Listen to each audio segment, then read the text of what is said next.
Okay, folks, everybody take a seat, please. Before we get started, I'd like to ask everybody who has cell phones, please silence your cell phones. It's a new rule that if they ring while I'm here, that the phones become mine. So please silence them. He does need a new one. Yeah, I do need a new one. And same for the council, please. And if the council has any issues, they need to take a break, let me know if you get an emergency phone call or something like that. I appreciate that. Madam Clerk, would you call the roll, please? Mayor Cooper, Here. Deputy Mayor Alcantara, Here. Councilmember Carrington, Here. Councilmember Collins, Here. Councilmember Graham, Here. Councilmember Hudson. Here. We have a quorum. Thank you. Travis, would you like to lead us in the Pledge of Allegiance, please? Yeah. Pledge allegiance to the flag of the United States of America and to the republic for which it stands, one nation, under God, indivisible, with liberty and justice for all.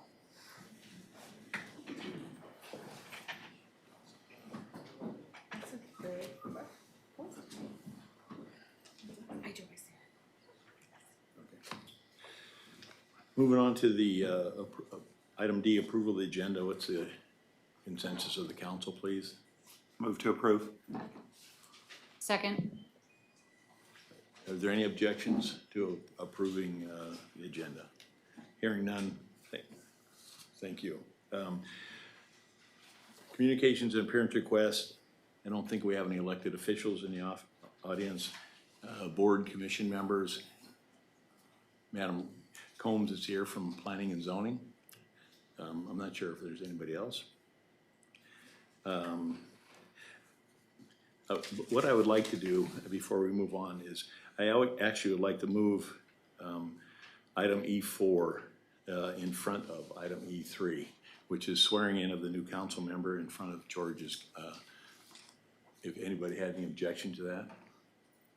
All right, so what we'll be doing now is we're going to swear in a new council member, and Penny, please come forward. And for those people who don't know, Penny Mosier is going to be the newly elected or selected council member. We had 11 people who applied, 3 of which lived outside the city, which obviously means they're not qualified. Out of the other 8, Penny was the most qualified, and so welcome. Please, Madam Clerk. Repeat after me. I, Gladys Penny Mosier, do solemnly swear to support and defend the Constitution and laws of the United States of America,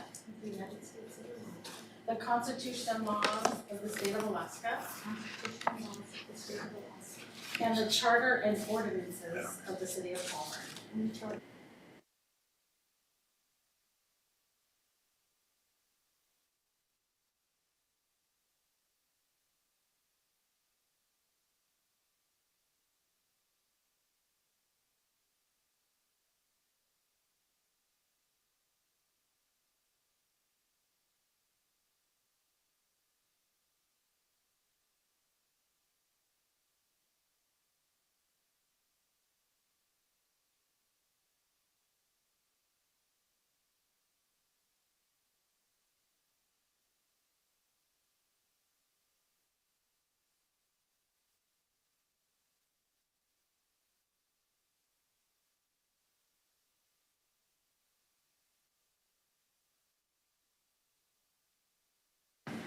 Moving on, the deputy manager for the borough, George Hayes here, is going to speak to the area-wide animal care services. George, please come forward. Thank you.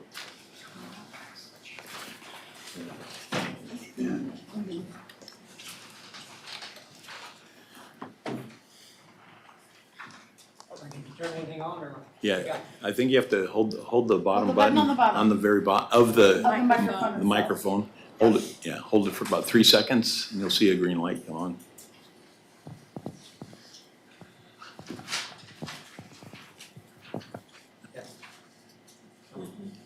Amy? Not yet?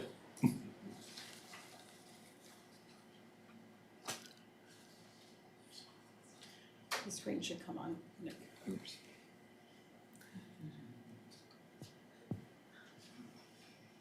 If it's, This green light is on. that's the one, Ah, that's there it. you go. Okay. Mr. Mayor, council members, staff, and audience, it's my pleasure to represent the borough and talk a little bit about area-wide animal care powers. As you may remember or may recall, we had a special meeting of the Assembly in August, and the Assembly expressed a desire for us to look into area-wide powers. We talked to the mayors and managers of each of the cities, and they seemed favorable to that. But the decision comes down essentially, though, to each of the city councils. The borough manager said he would not entertain even presenting it to the assembly unless the city councils were all for that in all three cities. So that's what we're doing here tonight. We have Vanessa Forbes, who is our Director of Animal Care for the borough, and Matt Hardwig, who is the Chief Animal Care and Regulation Officer. And they will follow me in presentations of pieces of this, and I'll turn it over now to Vanessa Forbes. Do I gotta sit down? I'll sit down. There we go. Thank you for having us, Mayor, Council members. My name is Vanessa Forbes. I'm the Animal Care Director for Animal Care and Regulation for the Mount Sioux Borough. You guys probably know us as the ones that provide sheltering for your animals as needed.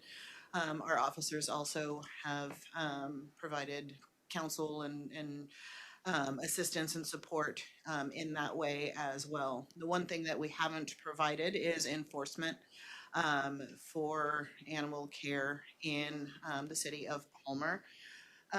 So in looking at area-wide services, that's the biggest area that we're looking at providing services for you, which would include full enforcement of Title 24, which is our code for animal care and regulation.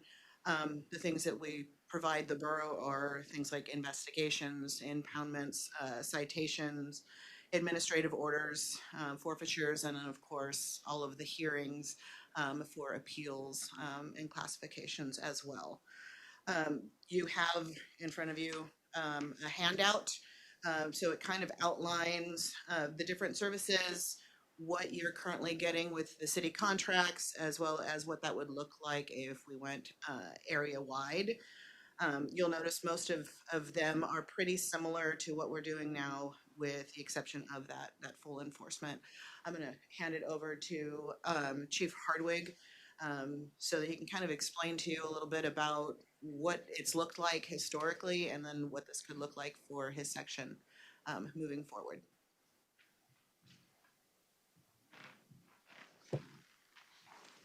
Evening, Mayor, council members. My name is Matt Hardwig. I'm the Chief Animal Care and Regulation Officer for the borough. I've been employed as Animal Care Officer in the borough for 22 years. So I've got to experience a lot of our relationship between the city of Palmer and the borough. Some of those, this has been a dream of mine to go area wide, because it's nothing more frustrating for me to say, I can't help you. And so with the relationship with Palmer City and the borough, we haven't been able to do certain things because of the code for Palmer City and animal care, and that I have no jurisdiction to enforce our code in the city, and the Palmer doesn't have their jurisdiction to enforce it in our borough. I've got two scenarios that I can tell you that focus on this. One is if an animal bites somebody in Palmer City but lives in the borough, Palmer City can make an order for that, but I can't enforce it, and vice versa, which happens a lot, especially when you have the fairgrounds. Another one, which is probably one of my most favorite conundrums when it comes to enforcement, is Palmer City served a search warrant in Wasilla City and asked us to come get the dogs. What law do I use for that situation? It was resolved reasonably, but it was one of those situations that I had never experienced before. And it was at the request of Palmer City to come assist them, which we have no problem doing, but we don't know how to adjudicate that down the road. We've had a wonderful working relationship with Palmer Police Department, never had an issue with that, but we'd like to have this one stop where we can say one agency can help you and we're not kicking the buck down the road. Now, I'm open to any questions, any concerns or comments that you might have if we do this. Anybody have any questions? Yes, sir. Yeah, thank you, Mr. Mayor. Thank you, sir. Thank you all for being here tonight. So I look at these very low intake numbers for the cities versus the total intakes on the handout that you guys provided. Is that because the only way for you guys to get an intake is if somebody from the city calls you and says, like a police officer or something sees a stray dog in the city of Palmer, or I look at these 2,611 intakes in FY25, and the three cities combined only had 224 of those, so less than 10%. Am I tracking why that number would be so low? Correct. So we would, Matsu Borough Animal Enforcement would only respond to the city right now under the contract that we have at the request of the city official. And so if there is a cat in a trap, live animal trap, I'll put that, it's in a live animal, have a heart trap, and there's a request to come pick it up, Palmer Police or city official would have to ask us to go do that. And then by the contract, we would typically charge by the hour for that service. We do take animals that are brought to us by Palmer City residents and Palmer Police Department if they bring it down to us. So there is no proactive impound by the enforcement right now. Yes, sir. This is just more of a curiosity question, maybe for Vanessa or for George Hayes here. Do you guys just determine based on usage which day the animal shelter is not going to be open? Because yesterday on Monday, I tried to call out there and realized it's closed on Mondays if I'm tracking correctly, or at least maybe customer service is closed, everything else still happens. I'm not sure how that happens, but do you guys just determine, are you guys a Tuesday through Saturday operation, or what happens with that? So right now, we are operating 7 days a week. I have officers in the field 7 days a week. My officers operate typically, depending on situation, 8 in the morning till 7 at night. And then I have an officer that is available 24 hours a day. So after hours for emergencies or needed, we respond through MATCOM or 9G base if it's requested. We, based off of need and business that we've done, we have determined that Mondays and Thursdays are closure days. We call them closure days. We're really not closed. We still do business. We still take in animals. We still help the public. We just don't schedule appointments for those days. So we don't do adoption appointments for those days or anything like that. Thank you, Mr. Mayor. $3.3 million in change for the annual budget. So what's the total personnel count for the animal care and regulation, roughly? I believe it's 24, 24 or 25. 24, 25. So if I So, may. yeah. So if this is passed by the cities and then passed by the assembly, we would initially add on one more officer just for the enforcement piece of it for the first year. And then we would run an analysis that first year and see if we needed to add any more based on the numbers of calls and whether essentially they were overwhelmed or not. But that's kind of the plan right now. Yes, ma'am. I'm not sure if this is a Officer Hartwig question or a Deputy Director question. I know that there are some differences in Title 24 versus PMC Title 6 or Chapter 6. Most notably kennels and catteries. There's also some other zoning differences in there. When you say that, essentially Title 24 is what's going to take over for that, how much of that is going to be changed by the Assembly when, or if this passes through the Assembly? Will there be provisions in there specifically addressing some of the differences between the three cities, zoning, obviously we've got some unique challenges in Palmer for that. Great question. We got the same kind of question from Houston as well last week when we briefed them. Essentially, we've talked to Assembly members. What we would do is, once it's passed by the Assembly, the powers within all three cities terminate upon passing it at the Assembly. But there is opportunity to, if you had a particular law within the city that you wanted, that we don't have in Title 24, then we would have some kind of language that would say something like, notwithstanding borough policy, the city of Palmer wishes to have a mandatory dog license, or whatever you might have in there. And then essentially what we would do is bring those back to the Assembly, but the Assembly would have to pass those. Thank you. That answered my question. Thanks. One more, for edification of everyone. Does Palmer Police have the authority to pick up animals currently, or do we have to call you? Yes, they can pick up animals in the city of Palmer. They could do it outside in the borough, but it'd be as a private citizen, and they would have no authority to enforce a law. So when we pick them up, we deliver them to potentially shelter, right? We don't call you and say, hey, we have this dog in the back of my car. Sometimes Palmer Yeah. Police does, depending on the case, or Sure. sometimes they ask us to come help and restrain an animal or something like that. I'd say primarily they bring them to us, especially if they're nice. Yeah. You know, Nice policemen or nice animals, right? Yeah, both. Thank you. Any other questions or concerns of the council? Thank you, thank you folks. for your Appreciate it. consideration.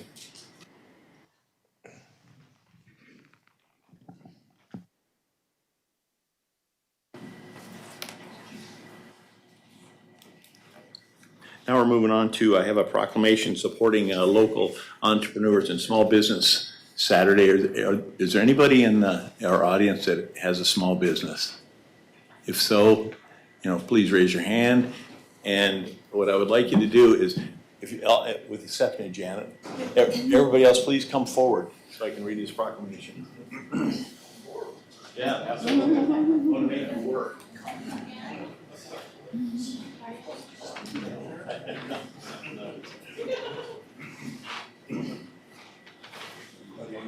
I know there's more folks that have small businesses.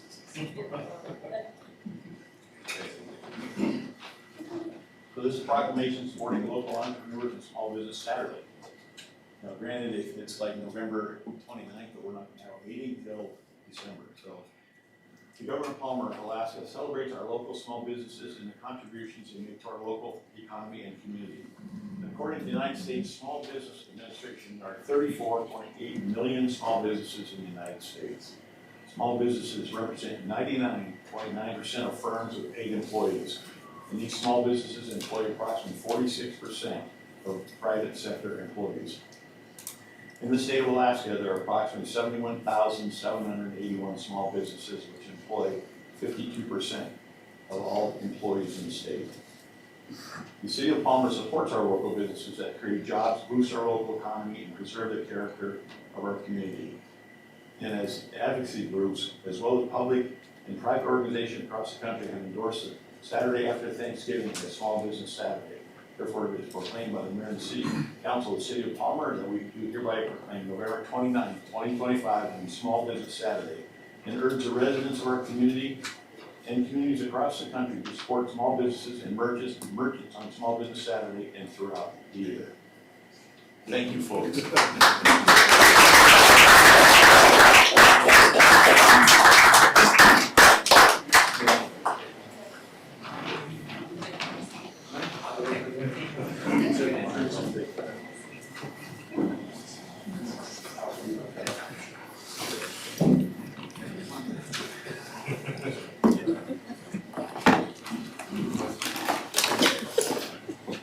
Thank you. And now, more importantly, not more importantly necessarily, I'd like to have Mayor Stephen Carrington and his wife, please join me up front, please. Oh, jeez, I'm sorry.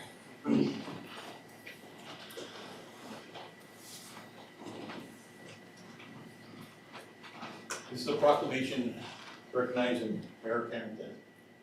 Steve Carrington honorably and faithfully served the city of Palmer as mayor from November 21st until October 2025.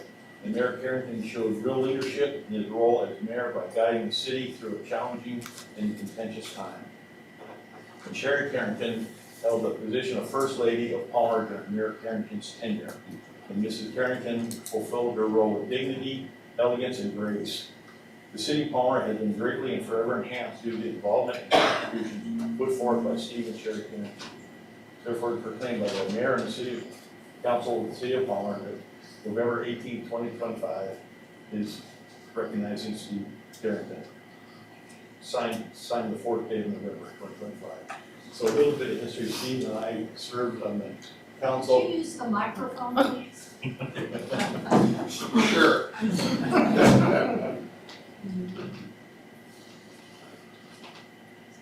So Steve and I served on the council, oh my gosh, a long time ago. So I've been really fortunate to have been associated with Steve and his wife for a long time. Not that we've always agreed on policies, but always had the best interests of the city of Palmer at heart. And I want to thank you for spending your time. And your time, the gavel, I guess, has kind of been passed to both of us. So I really appreciate that. Steve, thanks so very much. Sherry, thank you. And it's your turn.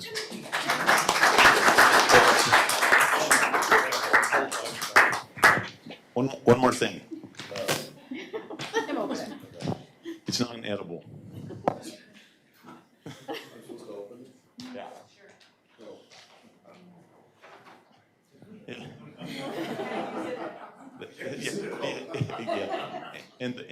And the whacker too. Now it's your turn. Well, thanks. Yeah, it's well, I've been working with the city for 20 years of the last 29. So yes, I'm retired now. Thanks. You bet.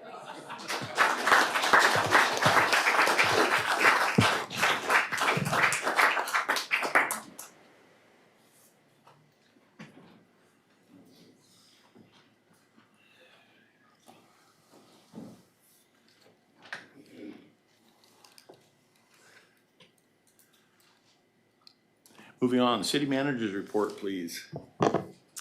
Thank you. Just a little bit of background on some definitions that the city currently operates under when it comes to municipal park lands.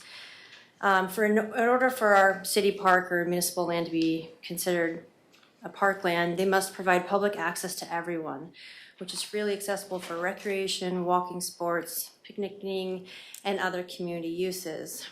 Parks of these nature do not require an entrance fee, unlike our other city-owned event center or in other municipalities like a city-owned pool. And a city amenity is controlled by the city. We set the fees, the scheduling, the staffing, and policies associated with that amenity, and it's established by the city and its policies. An amenity like the golf course located on airport land is on federally restricted land and is privately operated. It is not considered a city-operated amenity or a park. The way that we have it set up, a private contractor sets the fees, scheduling, staffing, and policies associated with that recreational option that we have here. The city does not operate the golf course, manage day-to-day operations. We don't exercise control over the land or the activities associated with it. We do not recognize the land as a city-controlled amenity because we lease it to this private contractor who exercises all operational and managerial control over its staffing, its fees, and day-to-day activities. Preservation efforts for the golf course must be balanced with regulatory compliance that we have with the FAA and potential future aeronautical needs. It's a balance that we are working on. And although the golf course does provide a very valuable recreational amenity for the community, its current status does differ from land that is not on restricted or federally restricted land and set aside specifically for public recreation. It functions and operates in the commercial realm and is not a municipal one or a city-owned one. Therefore, the protected recreation status would be difficult for the city to prove because it operates in the commercial realm.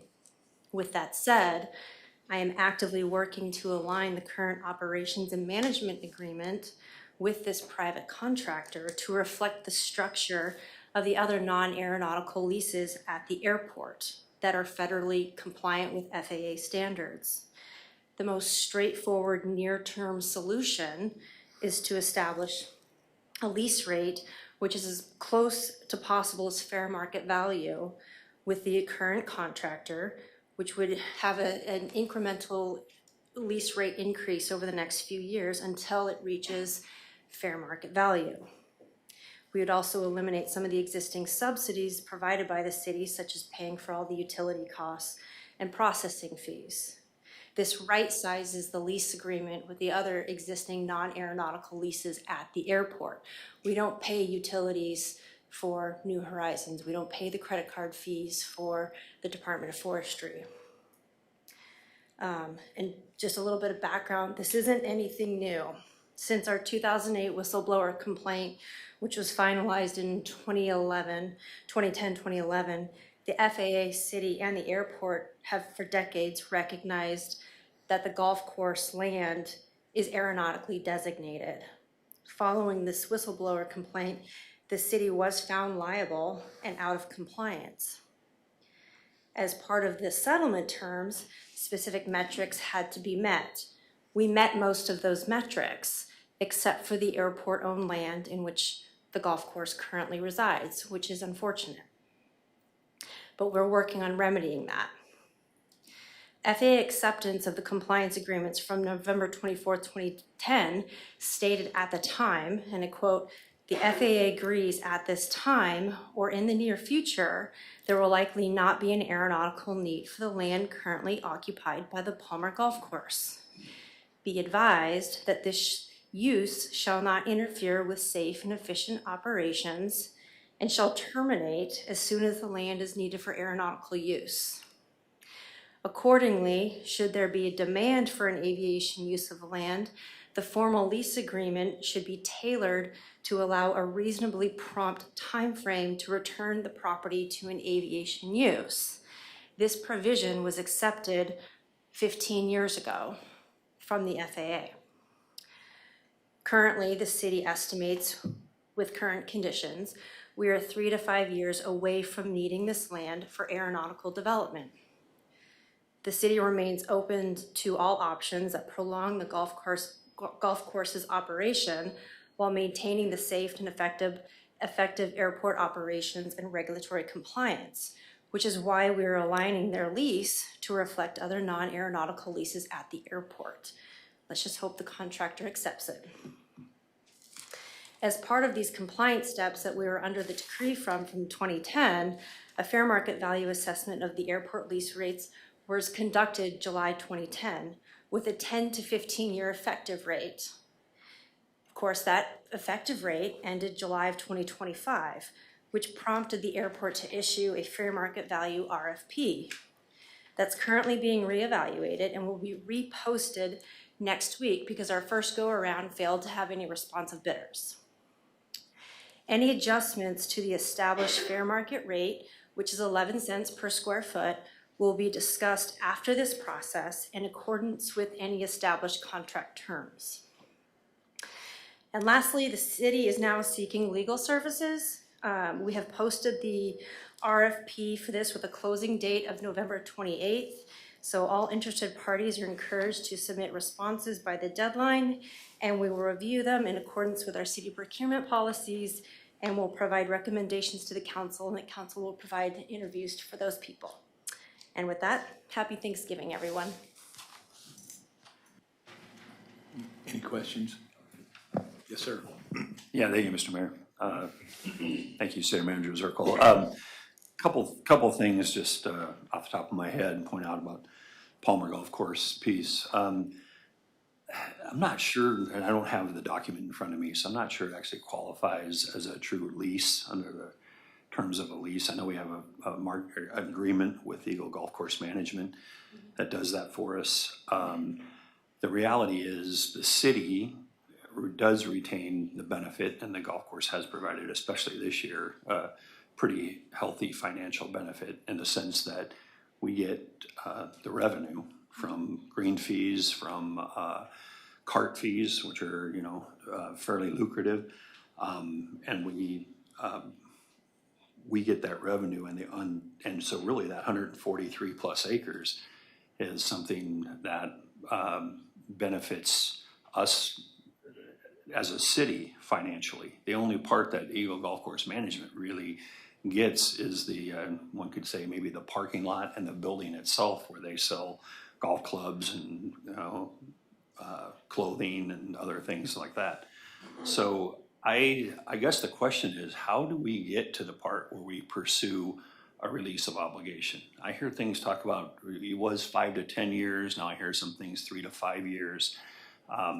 I'm just worried that our, you know, jewel of a golf course has been there for 35 years is gonna get caught up into some, something where we're, you know, as many pieces of concern from citizens have come through, that it's gonna be caught up into some rush to, you know, kind of pave paradise and put up a parking lot and not have the golf course, and then just have a sitting empty infrastructure that, you know, never run an airport before in my life, but I can tell you that our airport being 55 miles from 55-minute drive, not 55 miles, but 46 miles from Anchorage International Airport and a 55-minute drive, we're never going to see, you know, United Airlines, or should we even want to, or Alaska Airlines or anybody like that flying into Palmer. I just don't foresee that in my, certainly in my lifetime, or probably my kids' lifetime. So I don't understand. We look at what was addressed in 2016. I know we're doing another airport plan, but there seems to be a vision of we need to think about this as a 3 to 5 year airport plan, when in reality I look at it as something that's a generation plus away, in my opinion. So I guess that big statement, how do we pursue a release of obligation for that 143 acres and pursue it that way, or has that already been one of the things that you and our airport manager have been looking into? There's a lot of things I could address in that. First, I'll start with the federal release of obligation. That was brought at the last council meeting, and it was determined that it should come from the council. John Dementi said that it would best serve the release of federal obligation should come from that. If you guys change your mind, I'm happy to write that as well. I will state, I have run airports. I've run Merrill Field for 18 months, so I'm acutely attuned to FAA regulations. One thing, revenue does not designate what is a parkland or not. We don't have operational control. Eagle Golf Course Management Inc. does. I can't go in there and tell him to be open 7 days a week, 3 days a week, 4 days a week. I can't tell him how he manages his staff or what to pay his staff. That is completely the private contractors, and as it should be. It is correct that we receive some revenues from the golf course. We also don't receive all of them. The private contractor retains them. So those are important nuances, but at the same time, we don't have operational control, which is the main difference between a city-provided amenity and something that we lease out. A city-provided, we have all the operational control over the MTA Event Center. Ailish does a great job of setting the fees, setting the schedules, hiring personnel, terminating personnel. We have control over the policies, what gets hung up, what doesn't get hung up. We don't have that type of control at the golf course, and that's how it's currently set up. There's a lot that you would address, but yeah, the release of federal obligation is a real thing, but it was left in the council's purview to do. From our conversation last time, it seems that the first order of business would be to get this contract where it's reflecting the agreement we made with them to get them closer to paying the fair market value. And my understanding was that then after that point, once we get that set where we look like we're working to get where we're supposed to be, then it seems like that's the better time to ask for a release of obligation. To do it ahead of time when we've not made any steps to address what they brought to us before doesn't seem like a real smart idea. But as soon as that happens, then it should be, we should try to do that. I think that's a reasonable thing for us to do once we get that lease where it should be and reflecting what it should reflect. Councilwoman Graham? So just a quick question for the city manager. I know you said that you guys had to put out for bid again for the fair market value because there were no bidders. What if that happens again? What's the next steps? We're reworking the fair market value RFP so it better aligns with what like the city of Kodiak has done. And with FAA, basically we're simplifying it. I feel like we had a little bit more restrictions on there that were tighter than what even the FAA required. So I would expect that there would be more interested parties coming in and wanting to bid on this. If they don't, we can continue putting it out for bid, but our established fair market value rate is 11 cents per square foot. So that's our benchmark right now. And we can also demonstrate to the FAA that, hey, we're trying. We've put this out on the bidding market twice now, and whatever happens, it's still demonstrating that we're trying to establish another fair market rate. Deputy Mayor? Yeah, thank you, Mr. Mayor.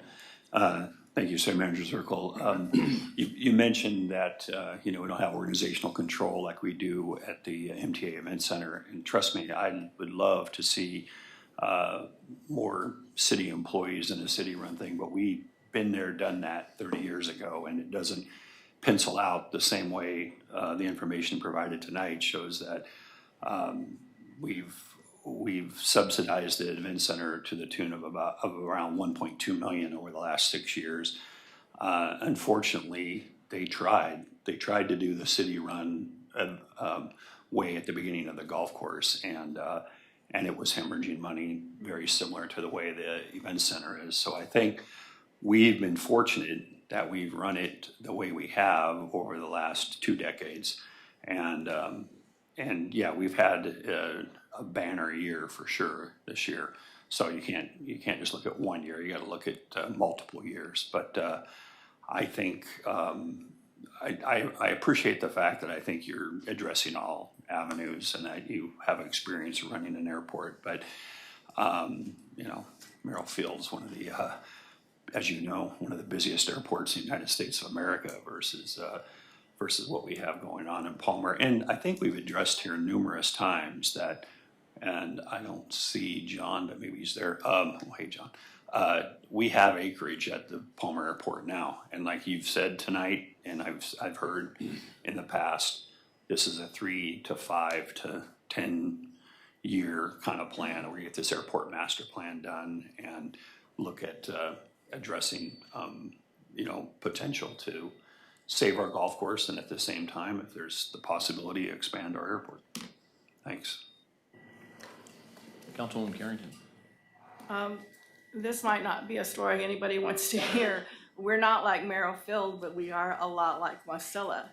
And so I don't know if any of you have ridden those little trains over in Wasilla. Well, they rented airport land for many years. They had a 20-foot trestle bridge, and I don't know how many miles of track they laid. They spent literally years and years working on that with the same kind of agreement we have with the golf course. And there came a point where they had to shut down one of the loops and eventually completely move because their lease, their time to enjoy that land was over because the airport expanded.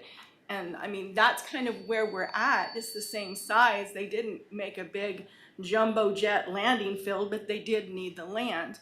Now, hopefully, if we request a release of obligation, maybe we can stop that from happening. But the first thing to do is to continue with this lease and get it where we're going. Councilwoman Hudson, do you have any questions? Not at this time. Thank you.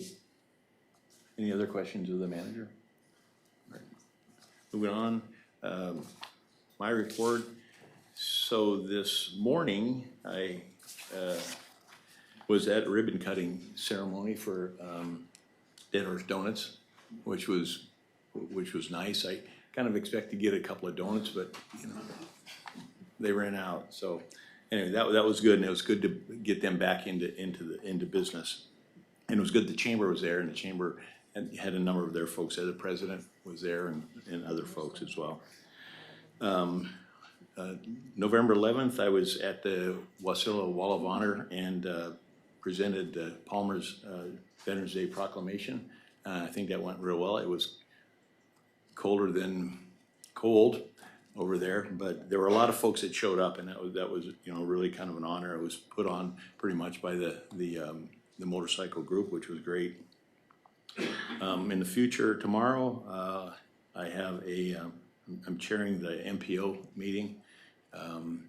They're gonna be talking about, you know, where do we go from here? How do we score projects? I met with the executive director today, and there's an opportunity for Palmer to potentially get money and get put higher up on the list than the borough will be, because which is an opportunity that we need to probably take advantage of. On Thursday morning, I'll be meeting with the chamber, and we're going to be talking about what can the city do to help the businesses in town, and where can we go, and you know, it's a symbiotic relationship that we should have with the chamber. Their job is to promote business as is the city of Palmer's. So you know, I'll be meeting with them Thursday morning. Thursday afternoon, I'm going to be meeting with the museum board and basically talking about the same thing. You know, obviously the museum has a contract with us, and I want to see, you know, what can we do to help? How do we continue to get more and more visitors into town? And you know, just to, you know, kind of put my face out there and let them know that, you know, we are, you know, on board with them. For those of you who are in the audience and or on Zoom, we have some openings on our boards. The Board of Economic Development has an opening. Our Parks and Rec Commission has an opening, and now our Planning and Zoning Commission has an opening as well. Anybody have any questions for me? Yes, sir. Yeah, thank you, Mr. Mayor. Appreciate everything that you've been doing. You've definitely been busy. I left Cleveland on Veterans Day, and there was snowing there. They had to de-ice the plane, so it was cold there too, just not as cold as where you were at. I do want to say, and I know I think he's long gone now, but not saying, I'm just saying, I miss Mayor Carrington's written reports of all the events that went forward. And as they say, a picture's worth 1,000 words, and Mayor Carrington is very good about a written report with photos, and you know, not trying to paint you into a corner, but yeah, just something to consider for the future. Thank you. Yeah, good luck with that. Like me. Yeah. Like the verbal. You know, and I think the reason I don't is, you know, Steve believed that the council members actually read the packet, and so, you know, I will present it probably verbally from as well. Moving on, City Clerk, ma'am. Just a quick reminder that we have AML coming up that first week of December, the 8th through the 12th. I believe I have most of you registered that need to be registered, and I will get with the new council member about that tomorrow. So that's all.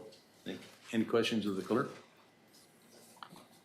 Okay, moving on. Now we are at audience participation, and I'll read the boilerplate again for everyone. Council meeting rules protect your right to testify and be heard even if others in the room disagree with you. Council meeting rules also ensure that those attending can express their views if they do not interfere with the rights of others to see and hear the proceedings. At all times, order and decorum will be maintained in keeping with civility and dignity of the legislative process. Please be respectful during audience participation. No disruptions to city business or threats of any kind will be allowed. Individuals who cannot follow these guidelines will be removed. Any threats against others could result in criminal prosecution.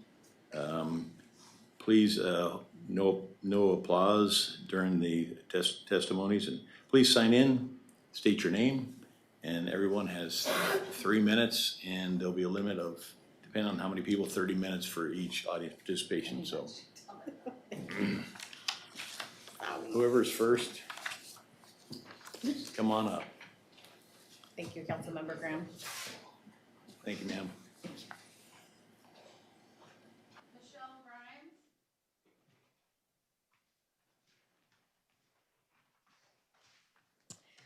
Hello, my name is Michelle Grimes, and I would like to offer comments related to the golf course and FAA compliance. At the last City Council meeting, there was concern that the golf course may be out of compliance with FAA regulations in regards to the lease rate. This is related to the 2008 land use inspection and the 2011 settlement. FAA non-compliance is a serious issue, and that was reflected in the council meeting discussion. However, I'd like to review some information that perhaps could provide clarification or could be considered. As you know, in 2008, the FAA conducted a land use inspection of the Palmer Airport that resulted in 10 discrepancies that needed correction. There was also the $855,000 settlement in 2011 related to this issue. My understanding is the City of Palmer created a corrective action plan to address the land use discrepancies. In the current airport master plan document in Volume 2, there is a copy of a letter from the FAA to the city. The letter is the FAA's response to the city's corrective action plan, and I would like to read the section that pertains to the golf course. So the letter outlines the corrective action plan for all 10 discrepancies. Item 2 is the discrepancy related to the golf course. So item 2, Palmer Municipal Golf Course. There is no lease agreement for the Palmer Municipal Golf Course, which is AIP grant purchased land. There is no record of requests or approvals to change the aeronautical use to non-aeronautical revenue generating land use. Proposed corrective action. As to the Palmer Municipal Golf Course, the corrective action plan states that, taking account of the low probability that a light industrial user could be found for Tract A, the appraiser found that for the next 10 to 15 years, the use of the golf course parcel as a golf course generating nominal rent of $40 per acre per year should be considered to be its interim highest and best use. The corrective action plan proposes to pay this rental rate to the airport both respectively and prospectively for the 144.75 acres that make up the golf course. The city's proposed corrective action plan calls for the payment of annual rent of $5,790.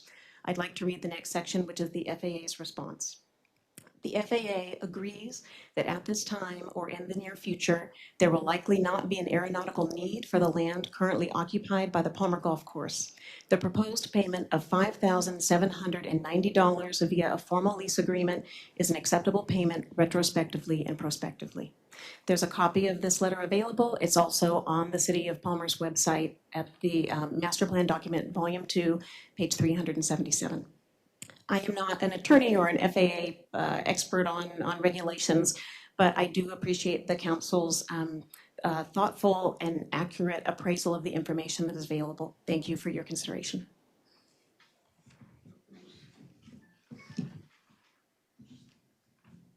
Tom DeLand.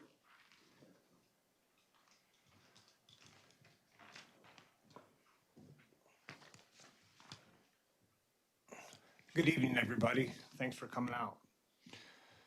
My name is Tom DeLand. My family has had the privilege of living on the Palmer Golf Course since it opened in 1990. Long before that, our family homesteaded this land. It is more than a place where we live. It is a piece of Palmer's history that we have cared for, worked on, and loved for generations. The Palmer Golf Course has long been one of the city's most valued public assets. It offers an affordable, accessible recreational option for families, seniors, young adults, and beginners who might otherwise never have the opportunity to play. Affordable rates give kids the chance to learn the game without financial strain. Seniors rely on the course as a healthy social outlet that keeps them active and connected. Unlike private facilities elsewhere, Palmer provides an open, welcoming golf experience that reflects the values of this community. The positive environment so many people experience at Palmer Golf Course is the result of a steady commitment to providing a welcoming, supportive, and well-operated public facility. Over the years, the course has continued to grow and thrive in several important ways, including it has built a culture that welcomes golfers of every skill set, level, and background. It has supported a strong junior program that gives local youth a positive place to grow and build confidence. It also has ensured that community-focused programs from Special Olympics to fundraising tournaments have a dependable home. These programs bring people together, support local businesses, and contribute to Palmer's overall quality of life.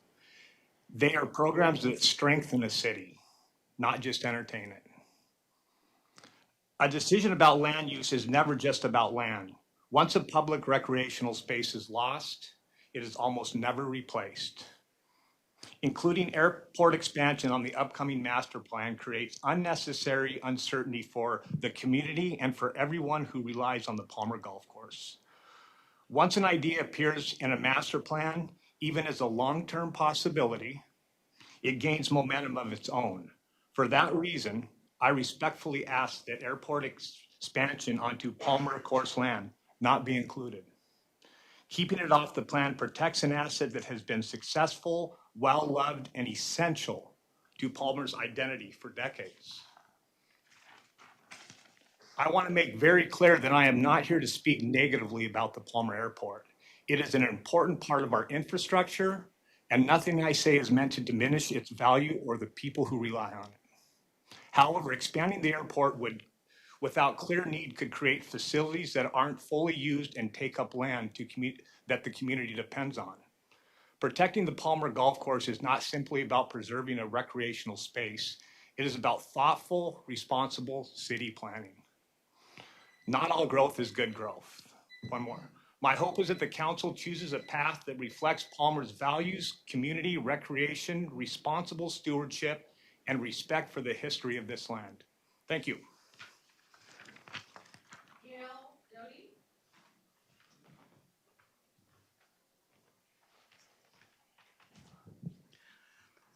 I'll give you back the couple of seconds that Tom overran. My name is Gail Doty, and I live outside the Palmer city limits in the Mat-Su borough, but I consider Palmer my home base. This is where I do my shopping, get my nails done, meet friends and family for a bite to eat, and I've even sought legal advice and found an attorney in Palmer. I believe in buying local and frequent the many boutique establishments that Palmer offers. After I retired from corporate America, I took a part-time job at the Palmer Golf Course. That was in 2024, and I've enjoyed learning to golf as well as serving the many, many patrons of this valued recreational facility. I have found it to be a community that welcomes everyone. The clientele ranges from young children with their parents, youth groups, seniors, veterans, Special Olympics, professional and novice players. These folks come from the Mat-Su area, Eagle River, Anchorage, and other communities across the state of Alaska, as well as from out of state. The golf course is truly a gathering place that brings friends and generations together for a healthy outdoor experience. Young folks are learning a skill that requires discipline, has an etiquette standard, and one must conduct themselves properly, treating others with respect. I ask that you, the council, take formal action before the end of this year to begin the FAA release of federal obligation for the Palmer Golf Course property before development of the airport master plan proceeds. From my perspective, it would be a shame to lose the golf course as an outdoor recreational area for the community and the surrounding locales. Thank you for your service, and your commitment to a balanced, fact-based governance. John Shura. Good evening, I'm John Sherrock. During the last council meeting, there were questions and concerns raised which had no answers, and this is what I found mostly on the city's website. Already addressed, but the $865,000 fine mentioned at the last council meeting was actually a settlement for a whistleblower wrongful termination civil lawsuit regarding the misuse of FAA funds and financial diversion for non-airport related items. Now that's number one. Number two, the airport appears to have a revenue issue, and it admits in the advisory meeting records that the airport is evaluating the golf course for revenue planning and not transportation or aviation need. Financial considerations such as revenue generation, debt repayment, or budget shortfalls do not meet the aviation need standards set by the FAA. Number three, HDL's financial analysis on the proposed expansion into the golf course states the city of Palmer would have to bear the entire upfront cost for designing, constructing access roads, utilities, aprons, and taxiways to provide access and basic infrastructure for the tenants. The $20 million price tag would not guarantee immediate tenancy, and the time lag for future revenue streams is substantial. Number four, the 2024 FAA Reauthorization Act clearly states there is a steep decline in federal funding for small airports such as ours, which are nowhere near capacity, and focuses future grants for maintenance and upkeep rather than growth. Number five, in local news, there's a steep decline in aviation. Raven Air is gone, Kenai Aviation has been shuttered. Flight numbers across the state are down. High fuel prices and lack of demand are stated as the reason, amongst other economic and funding woes. Now, I'm asking the council to put the release of obligation to the vote, but I'm also asking the council to consider that the golf course and the community clearly need and deserve you to be an advocate who will rebut, oppose, correct, and add points of view from a fiscal and legal standpoint that are in the best interest of the city of Palmer. Lastly, the citizens of Palmer voted and bonded for the construction of the golf course. The golf course land has always been recreational and has never been used for aviation. The DOT Act Section 4F protects public golf courses that are managed by a concierge service contractor and that charge fees such as ours. Now, our community deserves a say in the golf course and the airport's future because ultimately we are the ones who will be paying the cost through property taxes, loss of revenue from the golf course, and most importantly, the loss of the recreation itself that so many people enjoy. Thank you. Rob Nelson.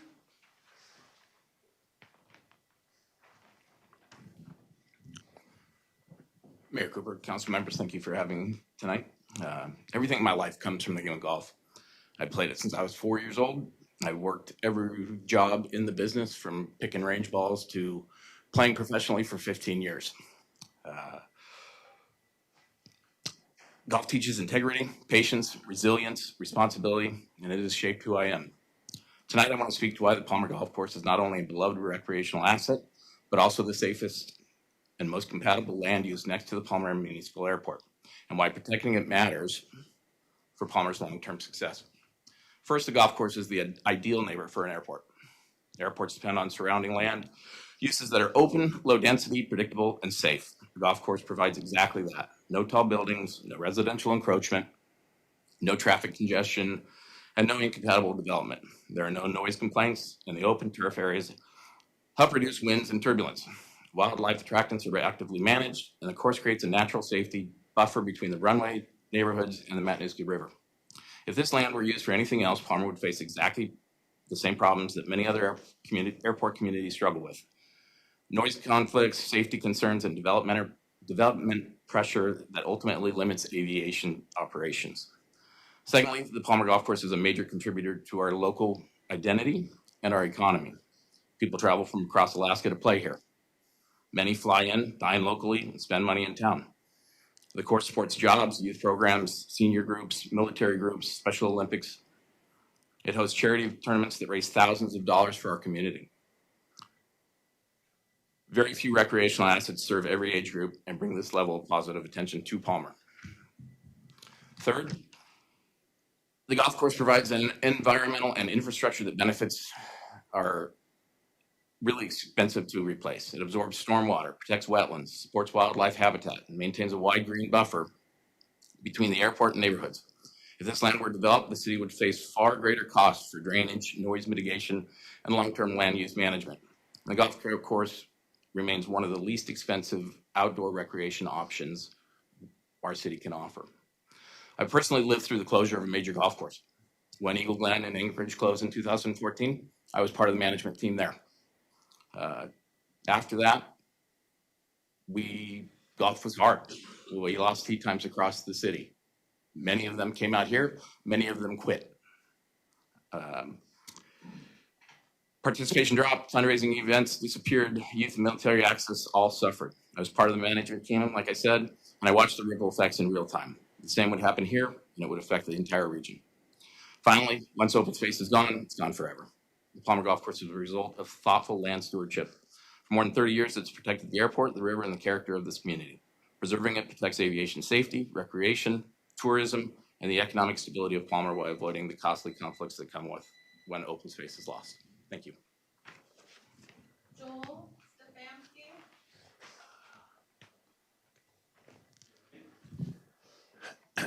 Thank you, Council, Mayor Colby, for the opportunity to listen to our concerns here in the community. I just live out the city limits, been in the same house since 1987.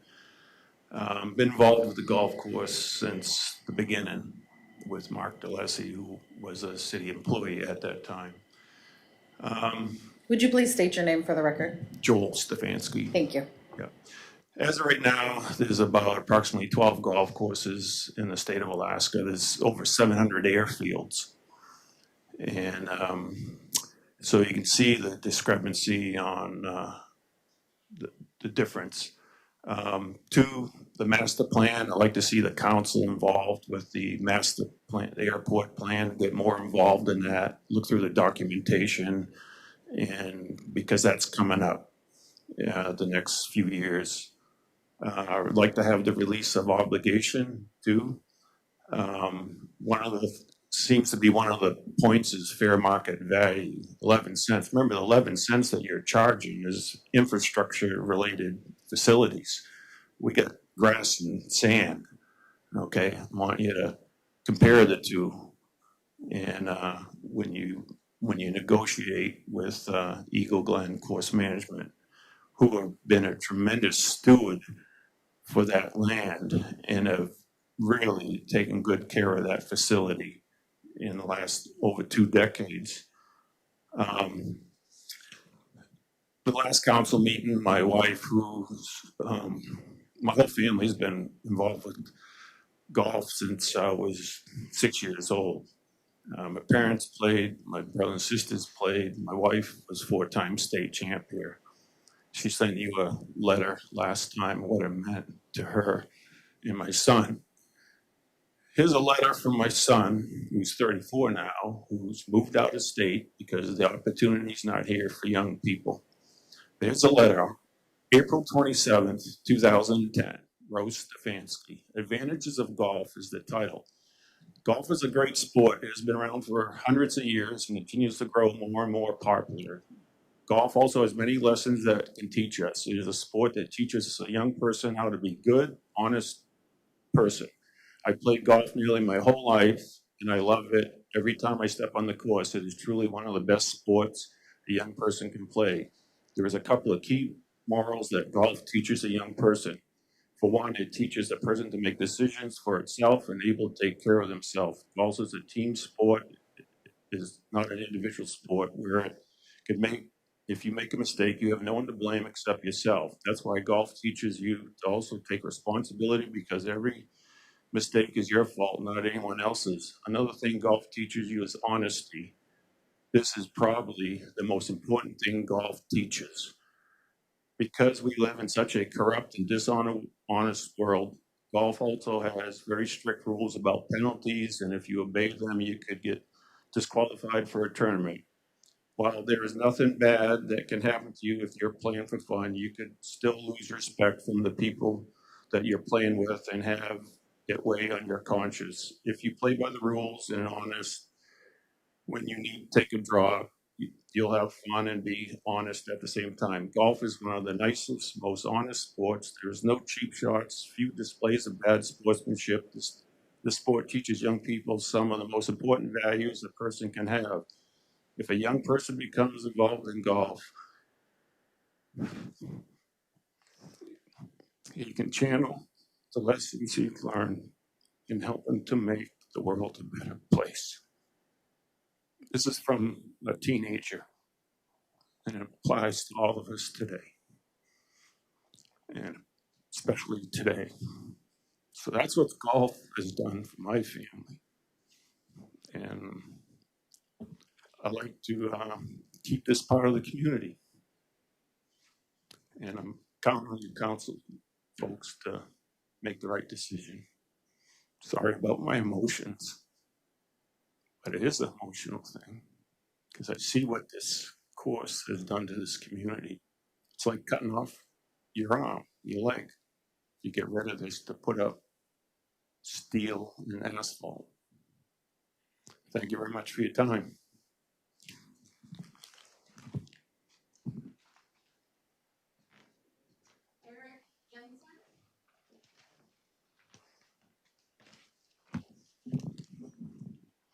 Hello, folks. My name is Eric Jensen.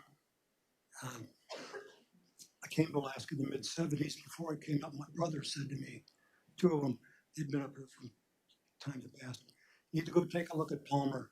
It's a nice place. You might think you could like it. Well, it turns out I did. I did like it. It had a lot to offer. But I went to Wasilla. One of the reasons I went to Wasilla was they had 9 holes of golf over there at Settlers Bay. And it was a draw to me. And I'm not the only one. There's other people. It's important. Time goes by. Palmer Red Henderson comes along. They get your course here. 1990, things start getting better. Course getting better. People enjoying it. Character of Palmer, quality of life of Palmer is going up. And just another addition to the good things you got going here. And then George Collin comes along, and he knows how to run that golf course so that people enjoy themselves. Whatever it is that you need to do to keep George running that place, you got to do it. I've had people from Anchorage that we play golf with regularly. They drive by their courses in Anchorage, and they come out here to play on this one. They live right next door to Anchorage Golf Course. They don't play there. They come out here. Part of the reason is George and how he runs this course. He makes it fun. He knows what it takes to have people enjoy it, and he's increasing that quality of life, the character of the town. Snowbirds come up here or leave here in the summertime. They love it. They're out here on the golf course. They own property here. They're paying their taxes. They're a big part of the community, even though they're might be gone for a few months. Now, a lot of hoorah comes along with this. I don't know what you call it. Is it an advisory commission or airport, whatever the board is? And noise comes up about closing the golf course. And it's just an anathema to me, hard for me to understand, comprehend how anybody could want to take something that has done as much for Palmer as this golf course and even think about closing it. And the idea of planning to close the golf course, that's just, you're not going to plan to close this golf course. You need to plan to keep this golf course going. And I think all of you as council members, you need to get involved with this commission early and pay attention to what's going on. And if you can, give that advisory commission directions that they need to make sure this golf course stays part of the airport plan into the future. And the farther they can kick it out, the better. I know nothing's forever, but right now we've got skydivers dropping into the regularly over there. It's not like this airport's full up and it doesn't have room to do what it needs to do. There's a room over there for everybody, including the golfers. And your constituents, all they want to do is make sure that you don't screw things up. And if you let this golf course go away, you screwed it up. Thank you. Is there anybody else who'd wish to come forth and speak?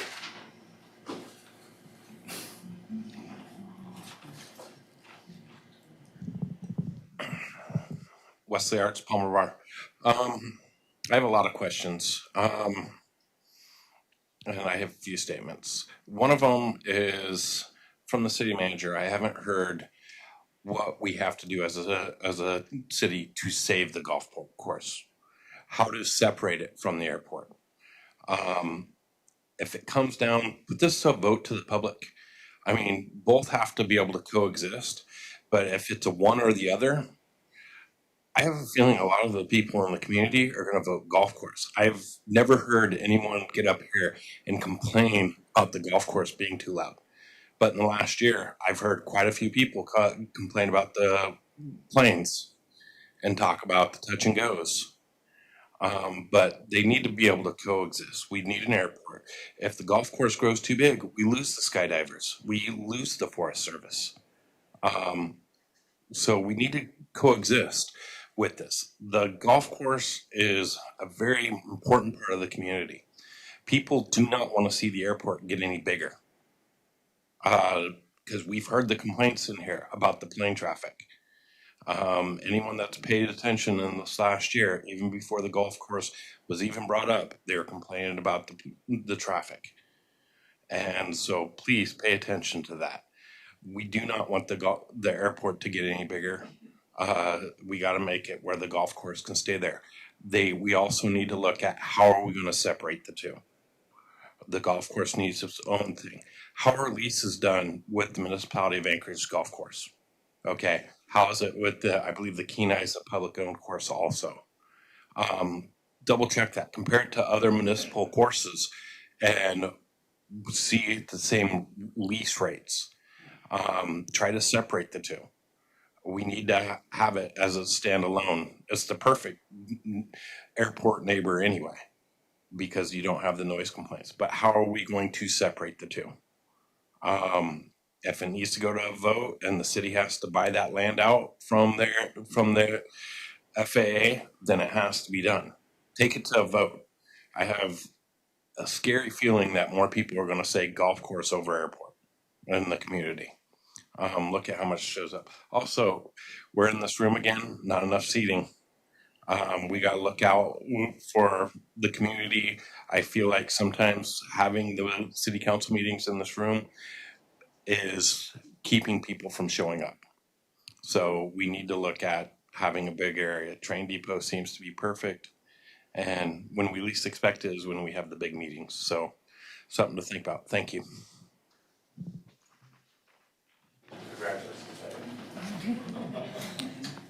Anyone else wishing to testify? Hello, my name is Bruce Johnson. I wasn't planning on speaking tonight, but one of the things that I do want to say is I agree with a lot of what's being said here tonight. What I want to focus on is the future and the future of recreation for our youth.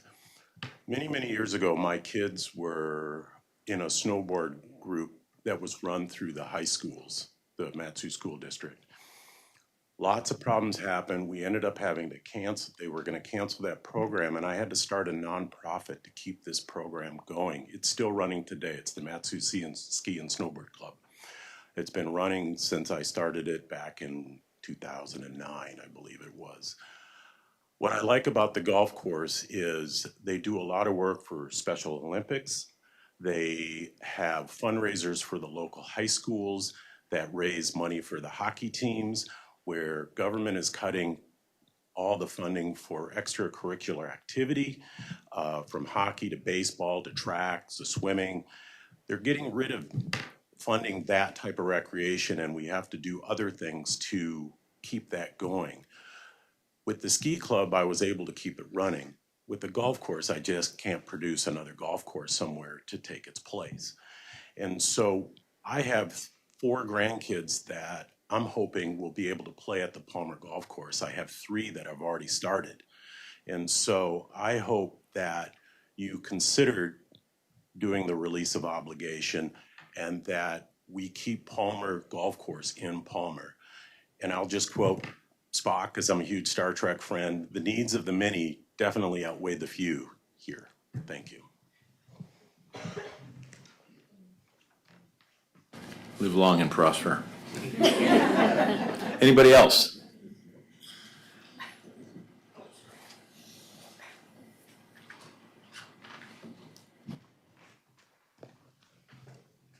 Sherman Life for Palmer Bar. Didn't want it to be right after West because, be doubling up on you guys.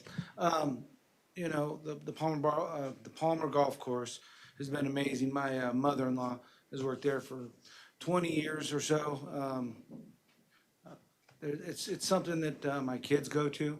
They might not enjoy it because they're forced by their grandmother, but she loves it. And you're not going to get this back if you let it go. You guys are at a fork. You guys are at a crux. You guys need to make a decision or guide. You guys are in a leadership position. So it's time to make sure that it goes in the right direction for the community. You're never going to get this back. I'll be quick. Thanks. Going once? Going twice? No one else coming forward? We'll close the audience participation at this time. First one. No public hearings. Moving on to action memoranda number 25090. Authorizing the city manager to execute the consent of assignment proprietary lease agreement between Blue River Hangar Association and John Christie for unit number 1 for PMA lease 23001 on lease lot 25A, block 3, Palmer Municipal Airport for the purpose of transferring the individual unit and all future consents to assignment for the assumption of proprietary lease agreements between individual unit owners, sellers, and purchasers of the Blue River Hangar Association for the purpose of transferring units as the situation arises. Wishes of the council.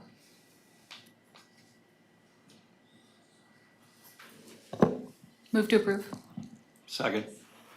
Thank you. Any, would you like to get a staff report or any questions or?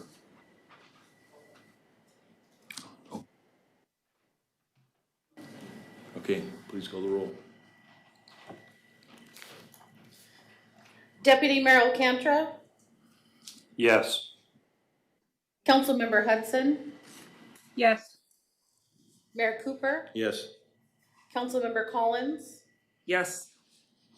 Councilmember Carrington, Yes. Councilmember Graham, Yes. and Councilmember Mosier. Yes. It's approved. Thank you. Action memoranda number 25094, authorizing the city manager to negotiate and enter into a contract with HDL Engineering Consultants in the amount not to exceed $48,630 for final design and bidding assistance for Cedar Avenue Improvements Project. And remember that we discussed this last meeting and it was approved, and so this is the action memorandum to actually move it forward. Wishes of the council. Move to approve. Second. Thank you. Any questions, concerns, comments about this? Hearing none. Madam Clerk. Sorry, Deputy Mayor. Thank you, Mr. Mayor. Just real quickly, what was the estimated dollar price tag on this project? 600,000 or so? 698. The estimated value is $680,000 that we moved from 27 to 26. Any other questions? Madam Clerk? Mayor Cooper, Yes. Councilmember Collins, Yes. Councilmember Graham, Yes. Deputy Mayor Alcantara, Yes. Councilmember Carrington, Yes. Councilmember Hudson, Yes. and Councilmember Mosier. Yes. It's approved. Thank you. Action memorandum number 25095, authorize the city manager to, that must be mitigate? Migrate, okay, and update the city's current financial software system, Tyler Technologies ERP Pro 9 to ERP Pro 10 Financial Management Suite. Remember, this is also another item that we discussed last week. Wishes of the council. Move to approve. Second. Questions, concerns, comments about the financial system? All right, Madam Clerk. Mayor Cooper, Yes. Councilmember Mosher, Yes. Deputy Mayor Alcantra, Yes. Councilmember Hudson, Yes. Councilmember Carrington, Yes. Councilmember Graham, Yes. Councilmember Collins. Yes. Approved? Thank you. Moving on to unfinished business, this is something that we've been discussing for a number of weeks now. Ordinance serial number 25006, amending Palmer Municipal Code Title 12 and establishing Chapter 12.04 to read as follows. Chapter 12.04, prohibited sleeping on sidewalks, streets, alleys, or within doorways. Wishes of the council. We Move need to get approve. There's already a motion on Yeah, the floor. sorry, yeah, my fault. Yeah, so this is for, kind of for discussion. The clerk will explain what we have in the packet. We actually have 3 different documents there. So what is in the packet is the original ordinance that was introduced and then it was introduced, we had our first public hearing, and it was amended to add the word private into the title. Since then, it has been moved to continue and referenced back to the attorney. It was moved to continue and referenced back to the attorney again. We are now back at it for unfinished business. If you guys agree to the wording, and that's the last ordinance in the packet, the new wording for section B, then I will remind count that we can, if you would like to accept the wording, then you need to move to amend again. And I just want to give council a heads up that if you guys do decide to amend this wording, it will have to be reintroduced at the next meeting. So we cannot vote on it tonight, we can only vote to amend it. Because when we make a substantive change to an ordinance, we have to reintroduce it and have another public hearing. And to let folks know that the major change is in the last paragraph, it's actually 12.04.010, paragraph B. And now it reads, no person may sleep within the street, bike lane, bike path, or other public right-of-way at any time as a matter of individual and public safety. And that's the change that was made from the time that we actually amended it the first time. So, what are the wishes of the council? I guess we can take a vote on this. Are there any amendments or questions, comments? Madam Clerk, please call the roll. I don't really have do we want to amend it? No.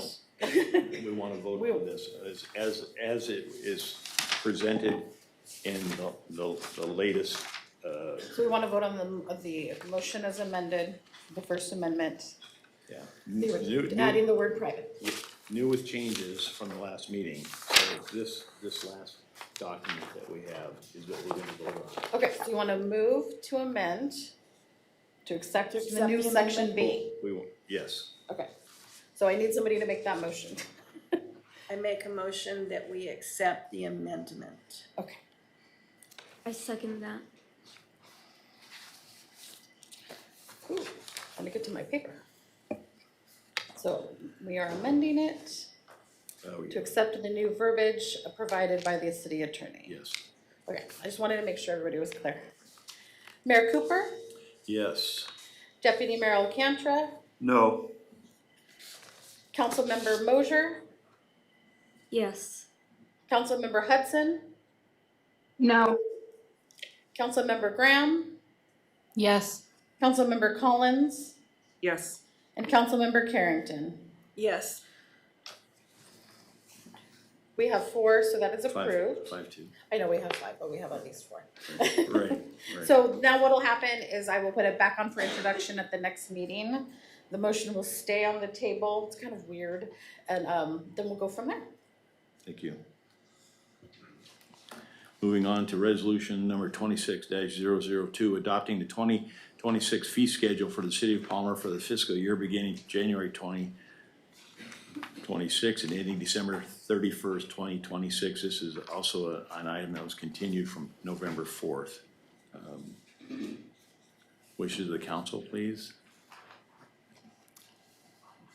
I would like to move to make an amendment. Is that? I think we need to approve it to get it on the table, and then we can have a discussion, make an amendment at that point. I make a motion that we accept it. Second? Okay. Yeah, okay. Discussion, yes, ma'am.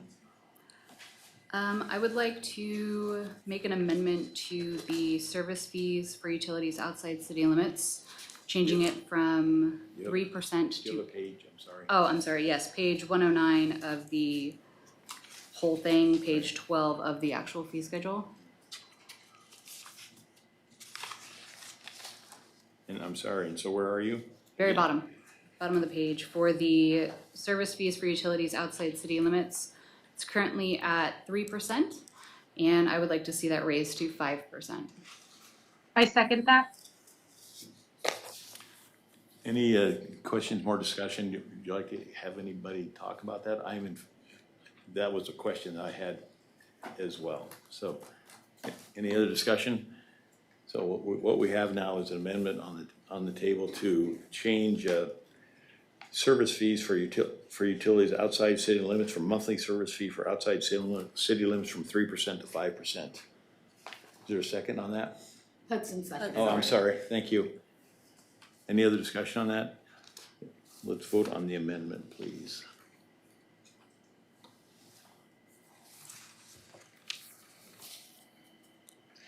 Deputy Mayor Cantrell, Yes.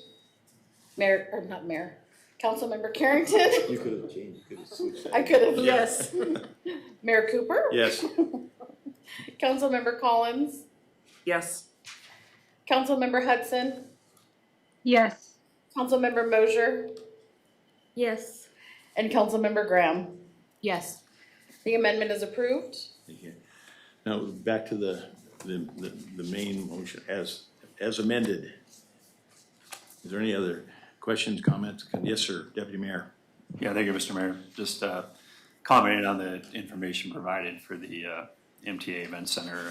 I stated earlier, I sure hate to see some of these fees go up, 60%, 20%, some 200% in the case of Freestyle 10 Pass card, but realizing that trying to make revenue more approach operating expenses, I guess I'll let it go, and people will just have to pay higher prices, and I'll have to trust that since I didn't make calls to Brett and other places, that the prices will be in line with what they pay in Wasilla and other places. Thank you.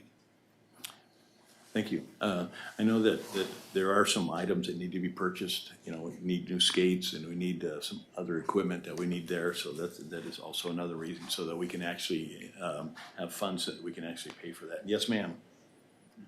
I have a question on the airport fees. When I did my research on the airport fees, they are lower than what Wasilla is. Wasilla is a comparable airport at this point, and I would like to know when was the last fees increased at the airport? And maybe John can help with answer that question. Please come forward. Please come forward, John.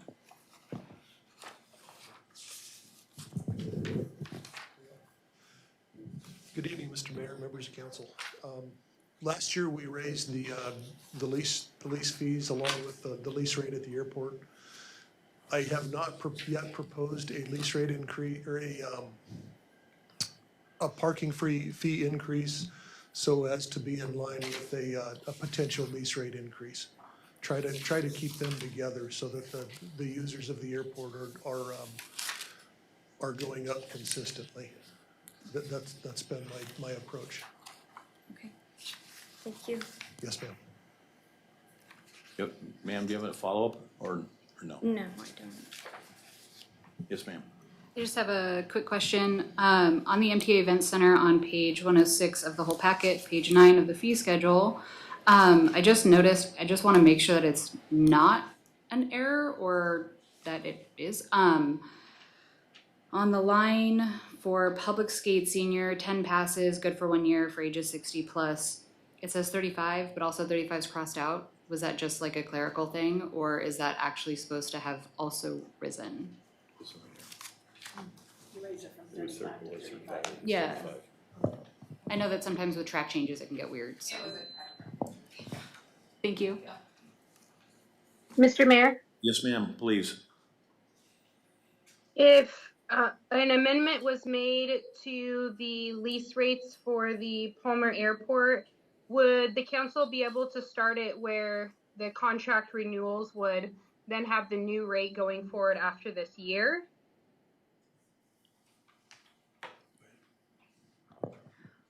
We would have to follow the contract terms. Some of these contracts are multi-year, so if in the contract they have a stable rate at the fair market value of 11 cents through 2028, in 2029 we renegotiate to increase to whatever the council passes and is established as a fair market value rate. As far as the parking spaces, we do have that discretion to raise, but again, the philosophy from the airport manager is to raise them together so that the fees are more manageable, I suppose. Mr. Mayor, follow up. Yes. So then when would be a good time to bring that forward? When are those contracts going to be coming due all at one time? They don't come due all at one time. We have leases that go through 2031 that we're working with, like New Horizons with the FAA. We would work with the tenants as they come due, and the most appropriate time to bring about any lease rates would be after the fair market valuation is established, after this current RFP is come back and they've looked at the lease rates comparing to other airports our size and say, you're right where you need to be, you're lower, you're higher. Generally, lease rates don't go lower, they go higher. So I would expect a more appropriate approach would be to wait until we get that study done. Mr. Mayor, follow up. One more, please. Yes, thank you. So if we are at, we've been discussing the fair market value being 11 cents per square foot, and their currently lease rate is at 9 cents per square foot. So would it not make sense to raise it by 2 cents a square foot? I'm assuming you're talking about New Horizons. New Horizons is working with the FAA and the airport directly. Through 2031, they are converting all of their land to aeronautical use. They are being charged the 9 cents for an aeronautical lease rate currently because they have to take on the financial burden through 2031 to convert their entire operations, which are currently non-aeronautical, to aeronautical.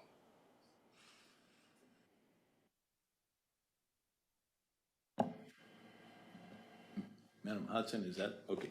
Is that okay? Yes, thank you.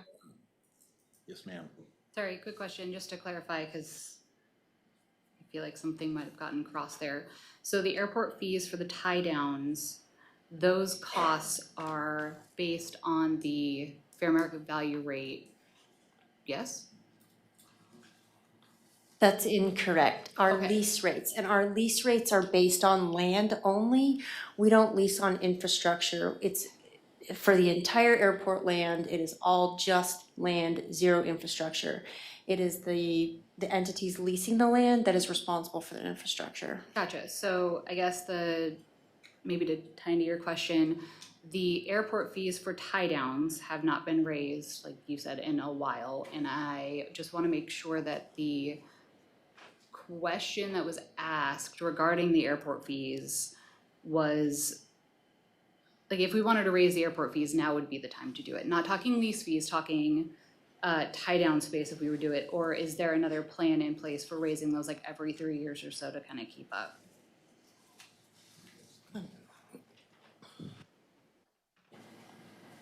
Good evening.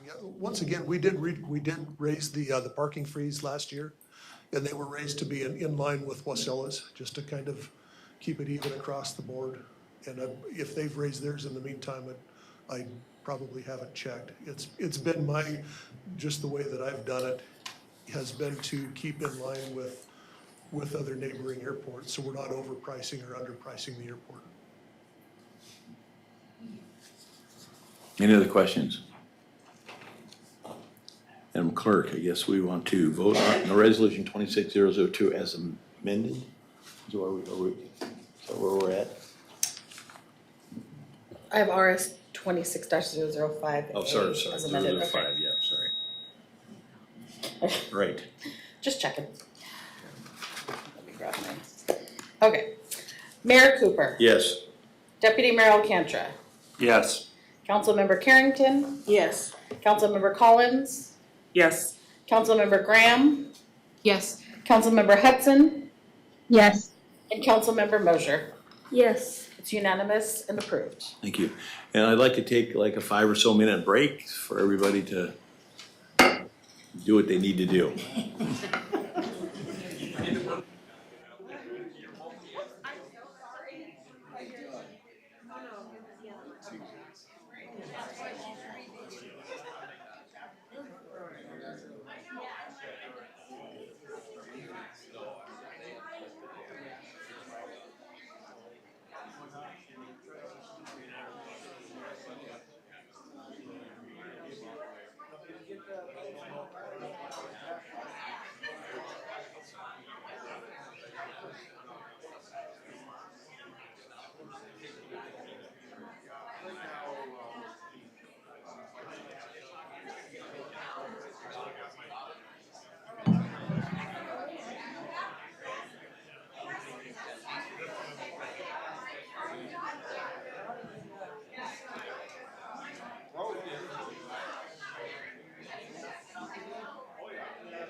Try it on.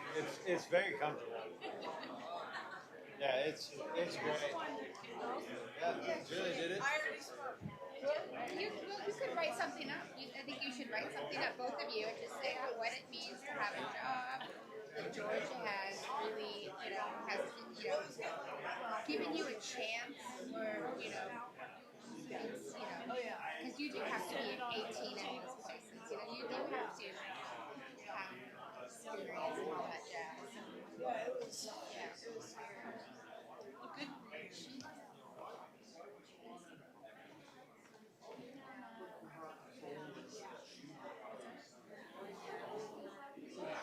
And apparently the guy that's next to the girl who didn't like the golf course, apparently he ran for mayor under the same golf course.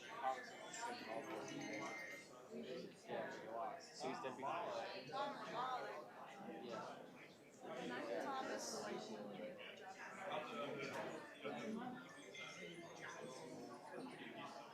No. He ran for mayor under the same golf course. You know how like politicians like George Chris, well, I'm going to give you that. That's what he promised he was going to lost. So it's definitely. No, he likes the golf course. He's still trying to save it. He's that man.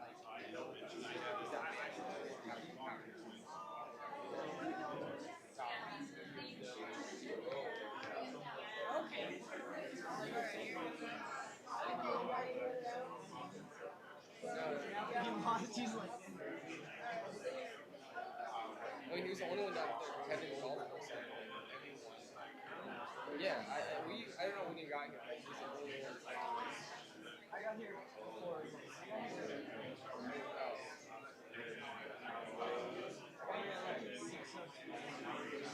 They left at like 5:15.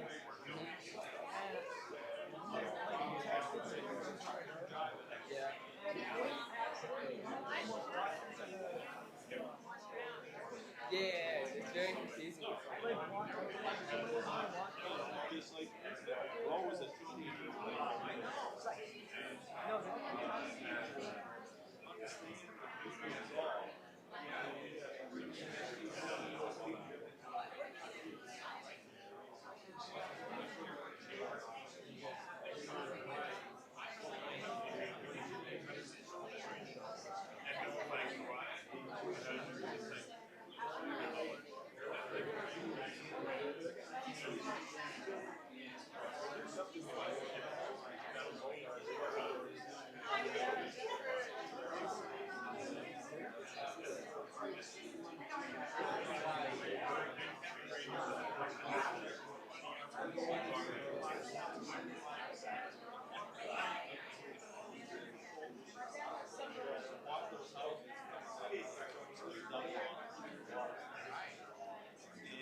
Thank you.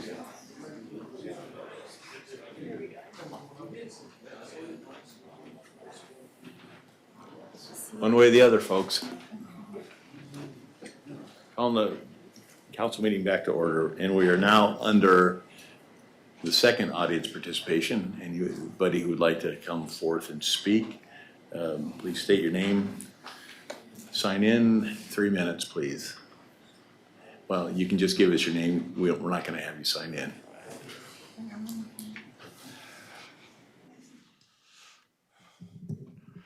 Thank you, Mr. Mayor. Mike Malewski. I live in the city of Palmer. I'd almost like to say something about the airport and the golf course, but I really believe that, I'll say just a little bit, and that is, there have been some passionate testimony, and I value all of it. But I think the most important statement made in that regard was the combination of what the city manager and Councilmember Carrington have said. To make decisions, because I feel this pressure to make a decision, and I'm thinking, when I've been in these situations, I'd like to get the information I need to make that. And there've been some interesting points made, but to actually sit down and go through that and play it off and then make that decision, my understanding is this council is supportive of the golf course, would like to see it continue, is supportive of the airport, would like to see it continue. How to make that happen feels like it's going to happen after you get a bit more information, although you've been getting a lot of information along the way. The more important thing from my perspective is a comment that was made a bit earlier about this room as a suitable place for council meetings. You've been over at the depot. Now, I've been in both places. I can tell you the depot feels, from my standpoint, just doing the audio, the video, and observing the people who are there, a much more comfortable place and much more inviting in some way. But it's only a stopgap. It's a way station to bring it up once again to a more permanent place. Maybe you want a hangar at the airport. Maybe you want to think about what will go on at the new library. Library is a meeting facility which does books and other media and all kinds of things. Making that decision gets you to look at that place as you think about where you want to be in the interim. You've been able to get by here for a while, but I think as we move into 2026, it's going to be increasingly difficult because you do interesting things and a lot of people want to come here. Last meeting, I reviewed the video coverage and there were 300 people who watched the meeting. That's a lot. But there are a lot of people who like to be here and to be able, because you don't have testimony coming in any other way other than walking through the door and presenting that. So the more difficult it is to do that, the more difficult you are in holding to your mission of listening to people. Right? That's just obvious. So no, I'm not suggesting that these are easy things to do, but I think working on how to do the meeting space is a critical thing in the near future. Thank you very much. Before we continue with audience participation, I would like to note that we accidentally skipped ahead on the agenda. I did? Yes. So my advice would be to go ahead and finish up audience participation and then go back to item K, new business. For capital projects. Oh, that's right, I crossed it off. Oh, no. No. Okay, so let's finish with audience participation. Not yet. Sorry, Joel. Yes, Joel Stefanski. You know, the last time I talked, I mean, you see a lot of emotions and it's hard not because, you know, volunteerism, I had this talk at the airport advisory back in July. Volunteerism has made this community what it is.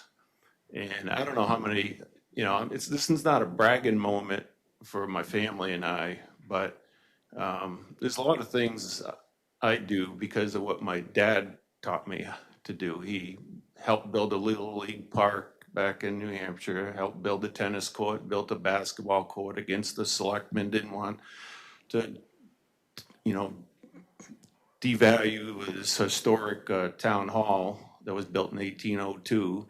But he put a couple backboards, didn't get permission from the selectmen, did what needed to be done to help the youth out. So I've been ingrained in that volunteerism through my dad. Since the beginning of this golf course, 35 years, I've donated tens of thousands of dollars. I own a tree service. I have a lot of fun out there taking care of the hazard trees, pruning, shaping trees. After Herman Brothers went through there, a lot of the trees died because the root systems were destroyed. They got too close, had to go in and salvage what I could. I mean, tens of thousands of dollars in 35 years because it's the right thing to do, volunteerism. Janet Kincaid and her late son, Dave Kincaid, spent weekends and weekends building an amusement park behind the Moose Club. I was involved in planting the trees for the Veterans Grove with Chuck Cossack. You know, these are things that make the community. And when the things that go on sometimes in government not always the right decision, but you're gonna lose a lot of people that make it. I even did work, Janet, when she was a board of directors at MEA, told me to go clean up the arboretum over here. Janet says, do something, you do something, you know? And I'm just saying it, don't kill the golden goose here. You're gonna really sour people that makes this community great by souring people, and they're not gonna do anything for this great town of Palmer. That's all I have to say. Thank you.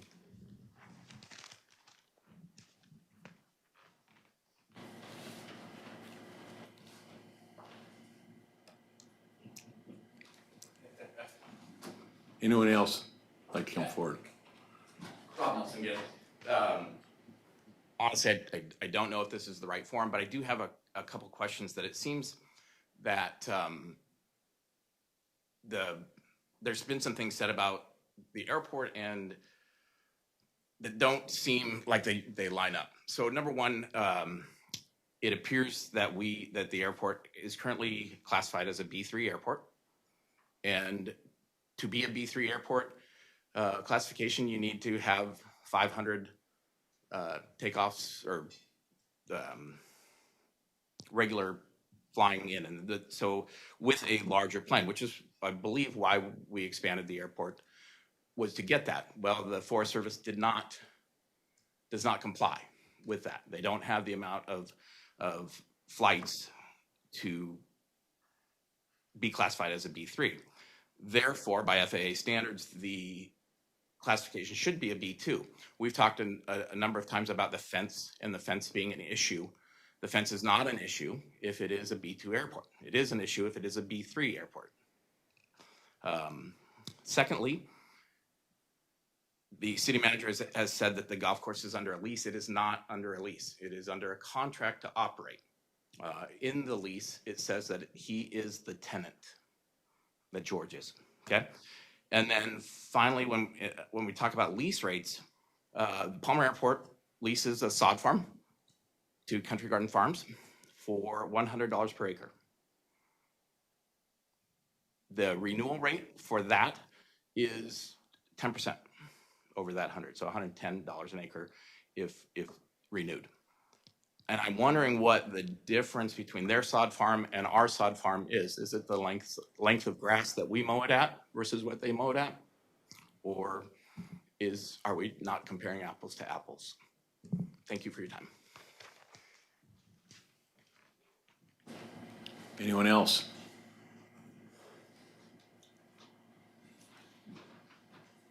I couldn't have guessed. Wesley Arts, Palmer Bar. I just want to say thank you to all you guys. Thank you to the department heads, police chief, fire chief, and all you guys that are up here. And you also, Victoria. Because you guys have to hear everything that has to deal with the community. But you guys wouldn't all be here if you didn't care about the community. And you guys need some appreciation to Mike for doing the sound and all this. Everyone that goes in to make this happen and get it out to the community, it's a big thing. So thank you for everyone. Anyone else? Seeing no one, I'll close the audience participation and go back to item K. Resolution number 26005 Alpha, a resolution of the Palmer City Council amending the budget for the city of Palmer, Alaska for the fiscal year beginning January 1st, 2026 and ending December 31st, 2026 for capital projects funding. If you remember, we talked about the CIP at the last meeting, but we did not include that into the budget process. So that is where we are today. Madam Davis, please come forward in case there's any questions of you. What is the wishes of the council? Move to approve. Second. Thank you. Any questions of our lovely finance director? Yes, sir. Yeah, thank you, Mr. Mayor. Thank you, Ms. Davis. If we move forward and adopt this, we're looking at a fund balance which is going to be just shy of 5 months of general fund expenditures. Correct? Correct. Okay, and what's your comfort level with that?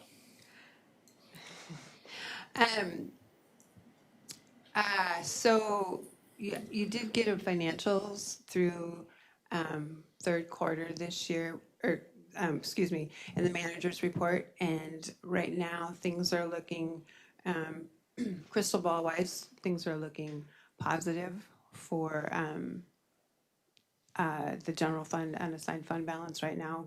Probably by year end, it should be looking better than 5 months if we move forward with this. Yes, sir. Thank you. You know, pie in the sky optimist, and I've always been impressed at the amount of savings we have set aside. So I think there's a lot of good projects going through in this capital budget. It's obviously a little bit of a chunk of money we're going to put forward, but there's some, you know, I can't think of anything when I say things like purchasing a new grader and doing the improvements on Evergreen and Cedar. I can't see anything that I would want to detract from here. So thank you, and I'll share from looking at the quarterly financials that I do see a bright future, and it certainly has been a fairly robust year, not just at the fair, but also at other sales tax paying revenues. Do you still think our percentage of revenue, can you give me, you don't have to give me exact numbers, but can you give me a wag of what percentage of our revenue comes from sales tax versus property tax?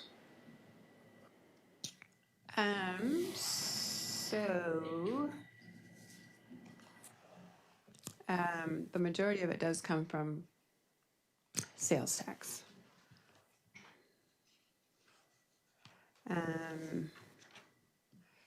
So in the proposed budget book on page 11, it shows the 2026 proposed general fund revenues, and 78% is from taxes.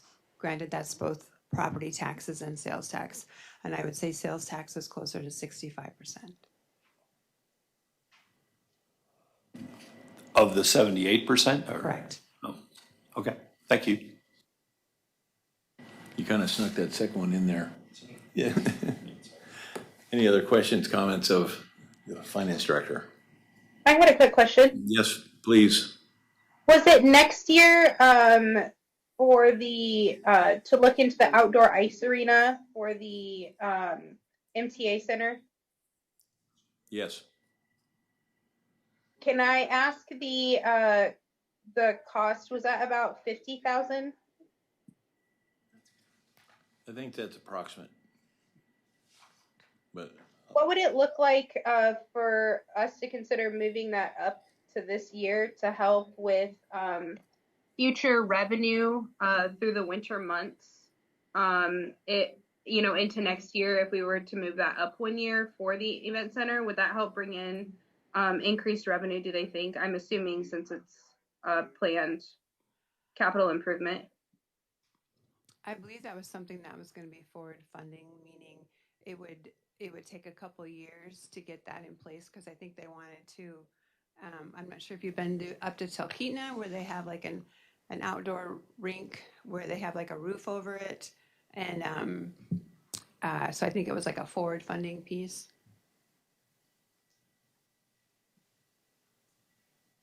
Mr. Mayor, may I? yes, please. Yeah, I'm wondering if you could give me, I guess, your thoughts or ideas on the finances and the consideration of moving that up a year and what that would look like in our budget.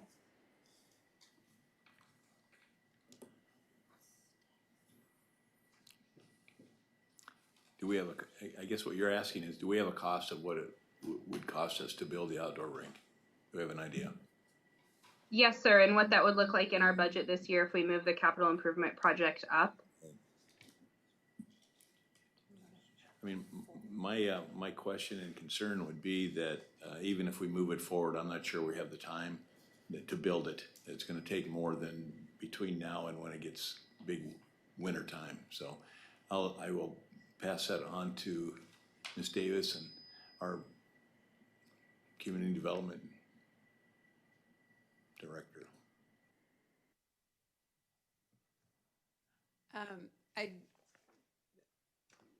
To address the revenue for it, for like future revenues, I don't think that's something that we've actually sat down and projected what that might look like. So I don't feel comfortable answering that question at this time. Nate, do you have an idea of how much or how long it would take to build, or what your design is? Do we even have a design or any of that going forward?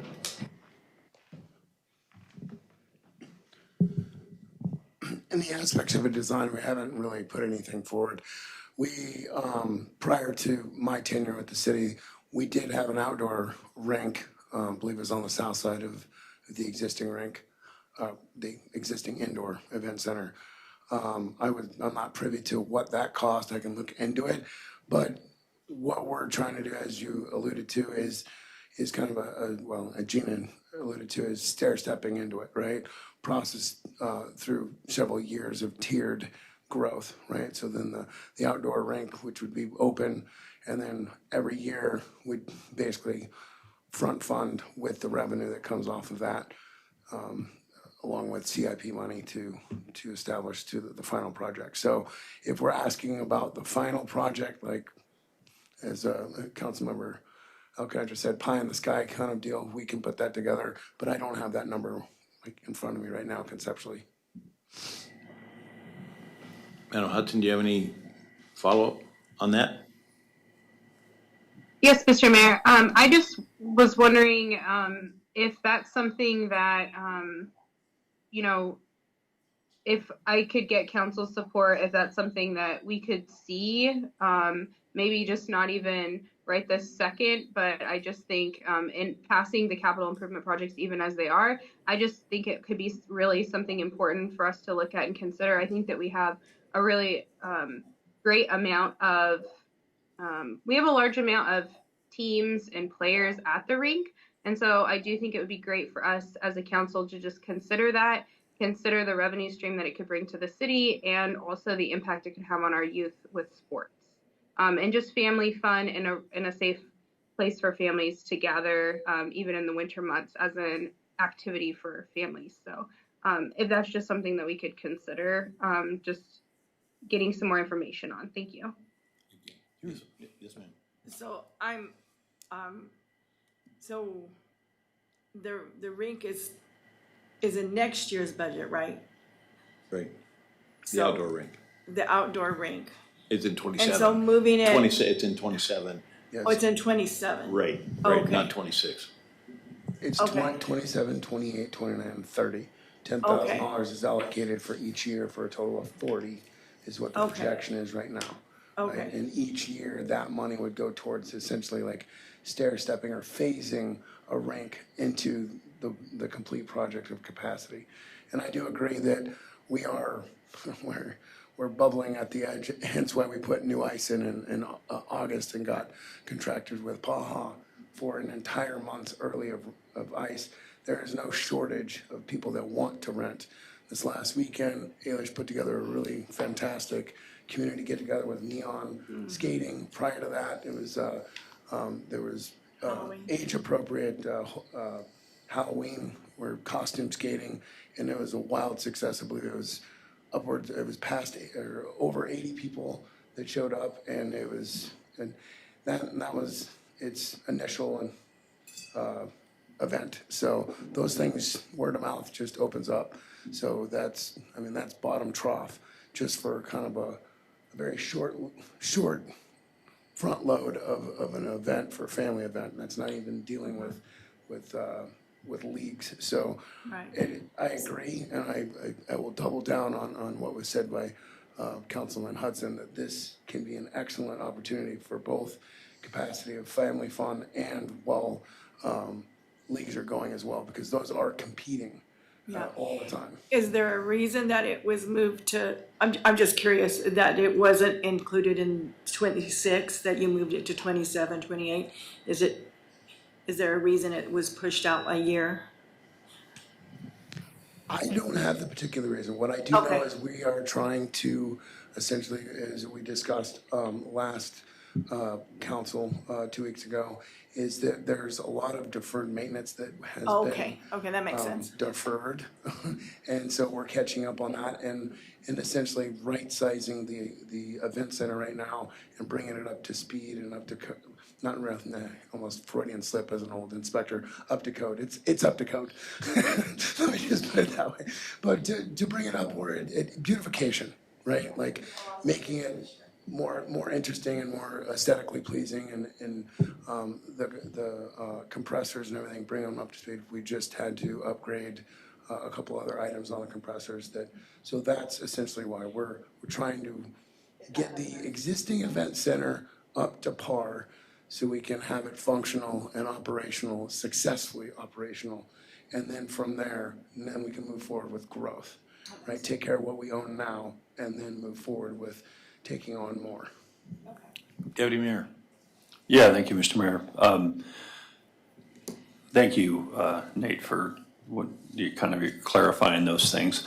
But for Councilmember Hudson's request, does she need a second to are we trying to get like a needs and revenue assessment, or what are we trying to task the city manager to task you to do exactly? So if there's a second out there, I will second it to try to expedite things and, within reason. I'd love to see this thing within, reasons of having the time and wherewithal to do it moved forward instead of a stair-step approach that goes out 3 and 4 and 5 years. So I guess I'll be seconding what I don't know is the formal request, but sort of a revenue and needs assessment of this ice, I guess is what I think. Well, my guess is. Mr. Mayor. Yes. Oh, I'm sorry. Yeah, I just wanted to, my request was just to kind of see those numbers, not to not approve this capital improvements project, but also on top of that after to also get these numbers whenever they have time. I know the season's really busy right now. Just so that, we can kind of get a head start on that, because I do think that would be really positive for the community, depending on what it looks like in our budget going forward. Thank you. Thank you. I would see the first thing we would need to see would be potentially a design, what you're actually looking for. My guess is it would be very difficult to determine or even guesstimate what the numbers are, because we don't have an idea of how many people would actually use the outdoor rink. I don't know if included in that is we provide the cold for it, or are we gonna wait till the winter? And that obviously has been a problem in the past. I know that when Mr. Hansen had the rink up by the high school, that there were times when it didn't work because the winter weather got to be close to 40 degrees. And so I think we need to have a design. I mean, you can guesstimate numbers the best you can, but I would like to see a design on what you had as an idea, and then swag the kind of numbers that you're going to potentially use or get from patrons. Yes, ma'am. That sounds exactly, Mr. Mayor. Thank you. That sounds great. Thank you. Yes, ma'am. Thank you. I just also agreeing with some of the things Mr. Mayor had to say there. I love outdoor rinks. I'm not a great ice skier, but grew up as a kid loving having those around. But yeah, some winters it was nothing but a puddle to play in, most of the winter, and some winters it was great. And so I suspect that it would be very difficult to predict the amount of revenue from year to year on that. And I guess along with my thoughts on that is, while I'm in full support of something like having an outdoor rink, is that we are trying to build a library, which has a lot of public support right now. And so to put money into something that we're not sure currently what it's going to cost or what kind of revenue would come in, that maybe it would be appropriate to have it out as currently set rather than trying to push that ahead immediately. Yeah, I don't think that we're asking to, move, at this point, move it forward. I think that what I would like to see, like mentioned, is I'd like to see the design, you know, which doesn't dictate the fact that we're gonna move the project any forward, but we can always have the opportunity to do that, you know, in the future. But I would like to, you know, like I said, a design and a swag on what the cost is, and two, what kind of revenue we expect. So, any other questions, comment? Oh, yes, ma'am, sorry. Thank you, Mr. Mayor. One of my concerns is if we do the outdoor rink, what kind of additional equipment will we need to maintain it, and where would we go with that, and how would that factor into the revenue cost? So that's one thing I'm looking at. Yeah, I think that would, at least in my opinion, that would be part of the information that Nate would bring forward to us, you know, design, and obviously the costs associated with that, and then a guess on, you know, what kind of occupancy that we're gonna get from the public, so. Any other questions, comments about that? All right, ma'am, call the roll, please. This is on resolution 26005. Deputy Mayor Alcantara, Yes. Councilmember Collins, Yes. Councilmember Hudson, Yes. Councilmember Mosier, Yes. Mayor Cooper, Yes. Councilmember Carrington. Yes. Councilmember Graham. Yes. It is approved. Thank you. Moving on, no committee of the whole, we have council member comments. Councilwoman Hudson, would you like to start, please?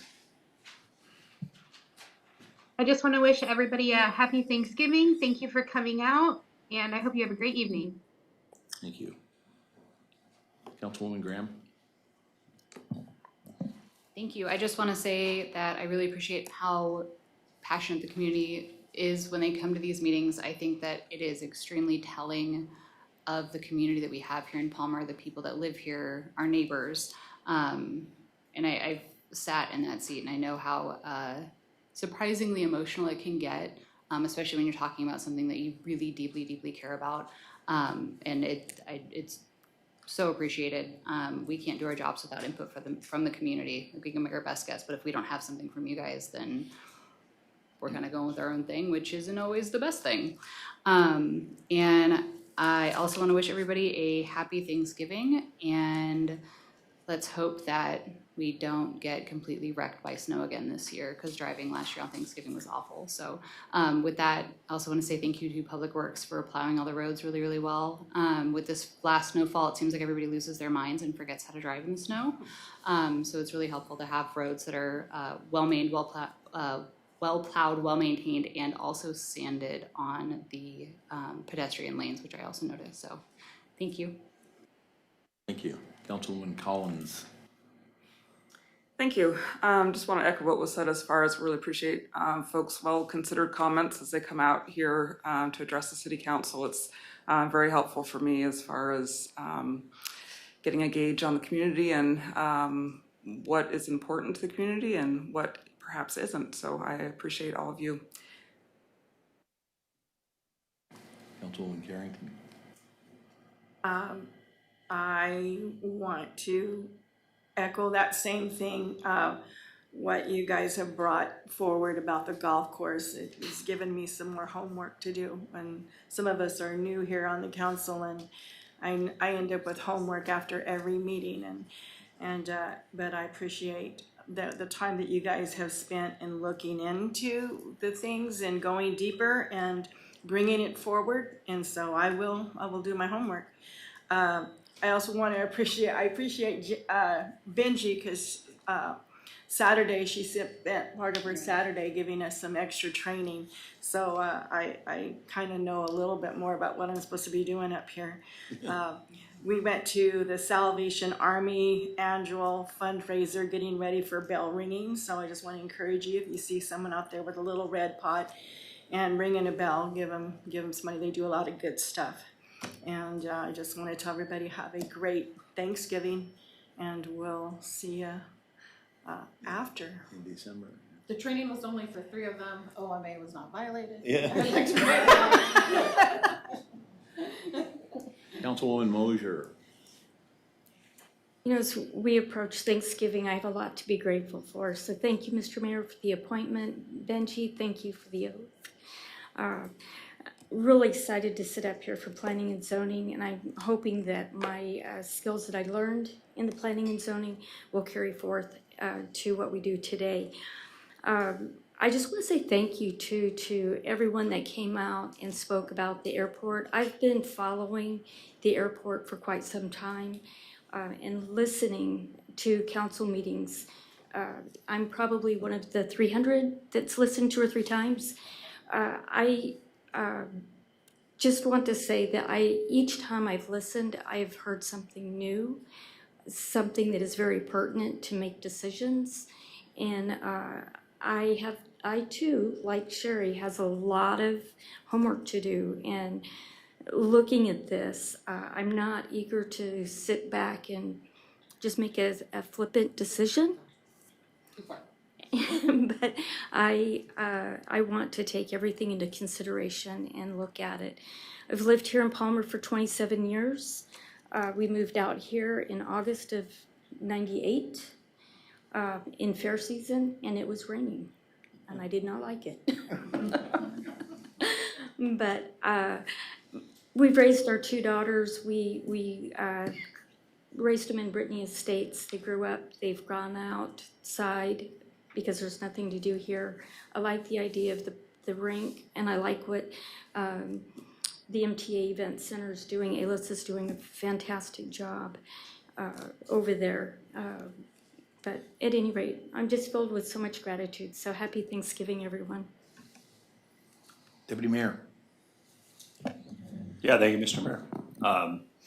So it sounds like a broken record, but I definitely want to thank all that came out and testified on behalf of our absolute jewel of a golf course, Palmer Golf Course. It's 35 years now and celebrating that anniversary.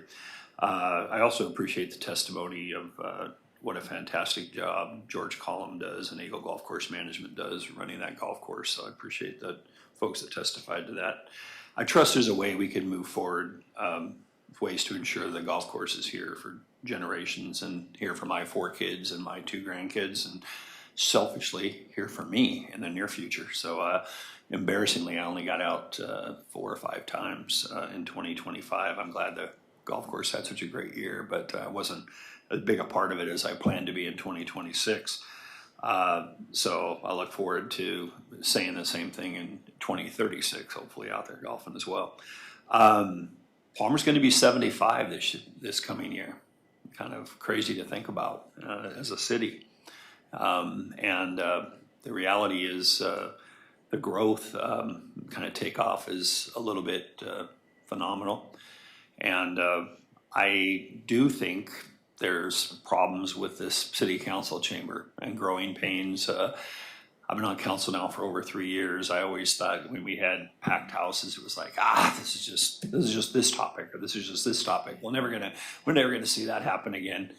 And we've seen it happen time and time again, as some of the testifiers pointed out, that we've had, for whatever reason, we've had several meetings, especially since our city manager's been on board here now for about 7 or 8 months. We've had several meetings at the train depot, and they seem to be a good venue when folks want to actually come out and not be one of the 300 watching online. So as a short-term, Band-Aid fix, that could be something we could try to be there more often. But it is hard to anticipate what's going to drive. You think, hey, talk about our multi-million-dollar budget, and 2 people testify. But when you talk about things that people are passionate about, and I love the testimony tonight, and I appreciate passionate testimony, but that's when folks really start showing up. So I guess just food for thought. We can, try to have more meetings at the depot. We can look forward to